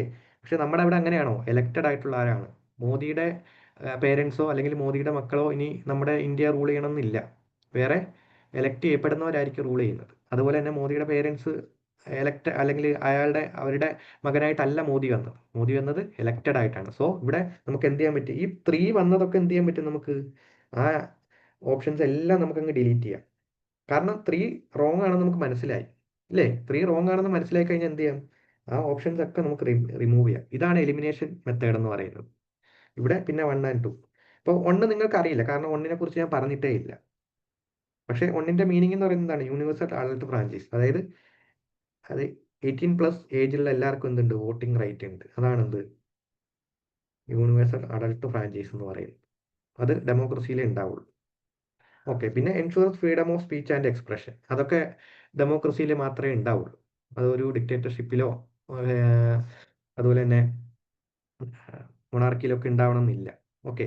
ദെൻ അടുത്ത എന്താണ് മൂന്നാമത്തെ? In A dictatorship. ഒന്ന് വായിച്ചു നോക്കി, ഇതിൽ ഏതായിരിക്കും വരിക പെട്ടെന്ന് നമുക്ക്? യെസ്, ചൈന ഒരു സിംഗിൾ പാർട്ടി കൺട്രിയാണ്. അവിടെ ഒരു ഡെമോക്രസി ഉണ്ടെന്നൊക്കെയാണ് അവർ പറയുന്നത്. പക്ഷേ ചൈന എന്താണ്? ഒരു സിംഗിൾ പാർട്ടി കൺട്രിയാണ്. ചൈനയ്ക്ക് പക്ഷേ അവർക്ക് അങ്ങനെ പ്രശ്നങ്ങളൊന്നും ഫേസ് ചെയ്യേണ്ടി വരുന്നില്ല. അതുകൊണ്ട് തന്നെ ചൈനയുടെ ഒരു സിംഗിൾ പാർട്ടി എന്നുള്ളത് അവർക്ക് ഒരു ഡീമെറിറ്റ് ആയിട്ട് വരുന്നില്ല. ചൈനയ്ക്ക് അത് അഡ്വാൻറ്റേജ് ആണ്. കാരണം അവർ ഗ്രോ ചെയ്തുകൊണ്ടേ ഇരിക്കുകയാണ്. ഓക്കെ, ഇവിടെ ഡി ആണ്. ആണോ? ഡി ആണോ? Yes, political opposition is often suppressed. Yes, അതായത് ഒപ്പോസിഷൻ എന്ത് ചെയ്യുന്നു? സപ്രസ് ചെയ്യുന്നു. ഒപ്പോസിഷൻ ഒരു പവറും ഇല്ല. Okay. Judiciary is completely independent. ജുഡീഷ്യറിക്ക് ഡിക്റ്റേറ്റർഷിപ്പിൽ ഒരു വാല്യൂ ഉണ്ടാവില്ല. അതുപോലെ തന്നെ freedom of press is guaranteed. പ്രസ്സിനൊന്നും ഒരു ഗ്യാരണ്ടി ഉണ്ടാവില്ല. അതുപോലെ തന്നെ ഇലക്ഷൻസ് എന്ന് പറയുന്ന സാധനമേ ഡിക്റ്റേറ്റർഷിപ്പിൽ ഇല്ല. അപ്പോൾ പിന്നെന്താണ്? ഓപ്ഷൻ ഡി ആണ് ശരിയായിട്ടുള്ള ആൻസർ. ഇപ്പോൾ ക്വസ്റ്റ്യൻസ് ഒക്കെ വർക്ക്ഔട്ട് ചെയ്യാൻ പറ്റുന്നുണ്ടോ എല്ലാവർക്കും? ഈസി ആയിട്ടുള്ള ക്വസ്റ്റ്യൻസ് ആണ് എങ്കിലും എന്താണ് എല്ലാവർക്കും യാ ഓക്കെ ആണ്, പ്രശ്നമില്ല. ഓക്കെ, നമ്മൾ നോക്കിയ ടോപ്പിക് റിലേറ്റഡ് ക്വസ്റ്റ്യൻസ് ആണ്. പിന്നെ ഇതിൽ നിങ്ങൾക്ക് അറിയാത്ത കാര്യങ്ങളും വരും. അപ്പോൾ എന്ത് ചെയ്യുക? ട്രൈ ചെയ്യുക, നോക്കുക. Consider the following features: absence of rule of law, no separation of power, one party political system. അപ്പോൾ ചോദിച്ചിരിക്കുന്നത് എന്താണ്? These are characteristic features of which system? ഏത് സിസ്റ്റത്തിന്റെ ഫീച്ചേഴ്സ് ആണ് ഇത് മൂന്ന്? ഏതായിരിക്കും? റൂൾ ഓഫ് ലോ ഇല്ല, സെപ്പറേഷൻ ഓഫ് പവർ ഇല്ല, വൺ പാർട്ടി പൊളിറ്റിക്കൽ സിസ്റ്റം. ഇത് ഏതിൻ്റെയാ? Vaishnav B. Presidential democracy. Democracy ഇപ്പോൾ റൂൾ ഓഫ് ലോ ഇല്ല, സെപ്പറേഷൻ ഓഫ് പവർ ഇല്ല, ഒറ്റ പാർട്ടിയേ ഉള്ളൂ. ഇത് ഏതായിരിക്കും? ഡിക്റ്റേറ്റർഷിപ്പാണ്, അല്ലേ?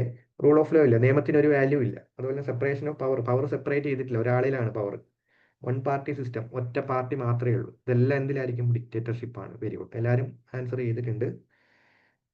Then the organ of government that makes law is called. ഇത് ഈസി, വെരി ഈസി ക്വസ്റ്റ്യൻ. ഏതായിരിക്കും? ലെജിസ്ലേച്ചർ. സിംപ്ലി ലെജിസ്ലേച്ചർ ആണ്. Okay. The executive is mainly responsible four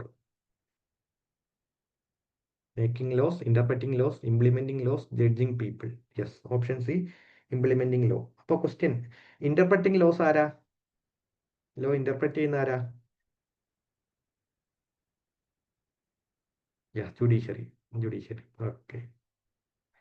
so നമുക്ക് സെഷൻ ഇവിടെ വൈൻഡപ്പ് ചെയ്യാം. അപ്പോൾ ഇതുവരെ എന്തെങ്കിലും ഡൗട്ട് ആർക്കെങ്കിലും ഉണ്ടോ ഇതുവരെ നോക്കിയ കാര്യങ്ങളിൽ? ഇപ്പോൾ നമ്മൾ ഒന്ന് ജസ്റ്റ് ഗവൺമെന്റിന്റെ ഒരു ഇൻട്രൊഡക്ഷൻ മാത്രമാണ് നമ്മൾ പറഞ്ഞിട്ടുള്ളത്. അപ്പോൾ എല്ലാവർക്കും ക്ലിയർ ആയിട്ട് മനസ്സിലായിട്ടുണ്ടാവും എന്ന് വിചാരിക്കുന്നു. എന്തെങ്കിലും ഡൗട്ടോ കാര്യങ്ങളോ ഒക്കെ ഉണ്ടോ? പറഞ്ഞ കാര്യങ്ങളൊക്കെ ക്ലിയർ ആയിരുന്നോ? ലാംഗ്വേജ് ഒക്കെ എല്ലാവർക്കും ക്ലിയർ ആയിരുന്നോ?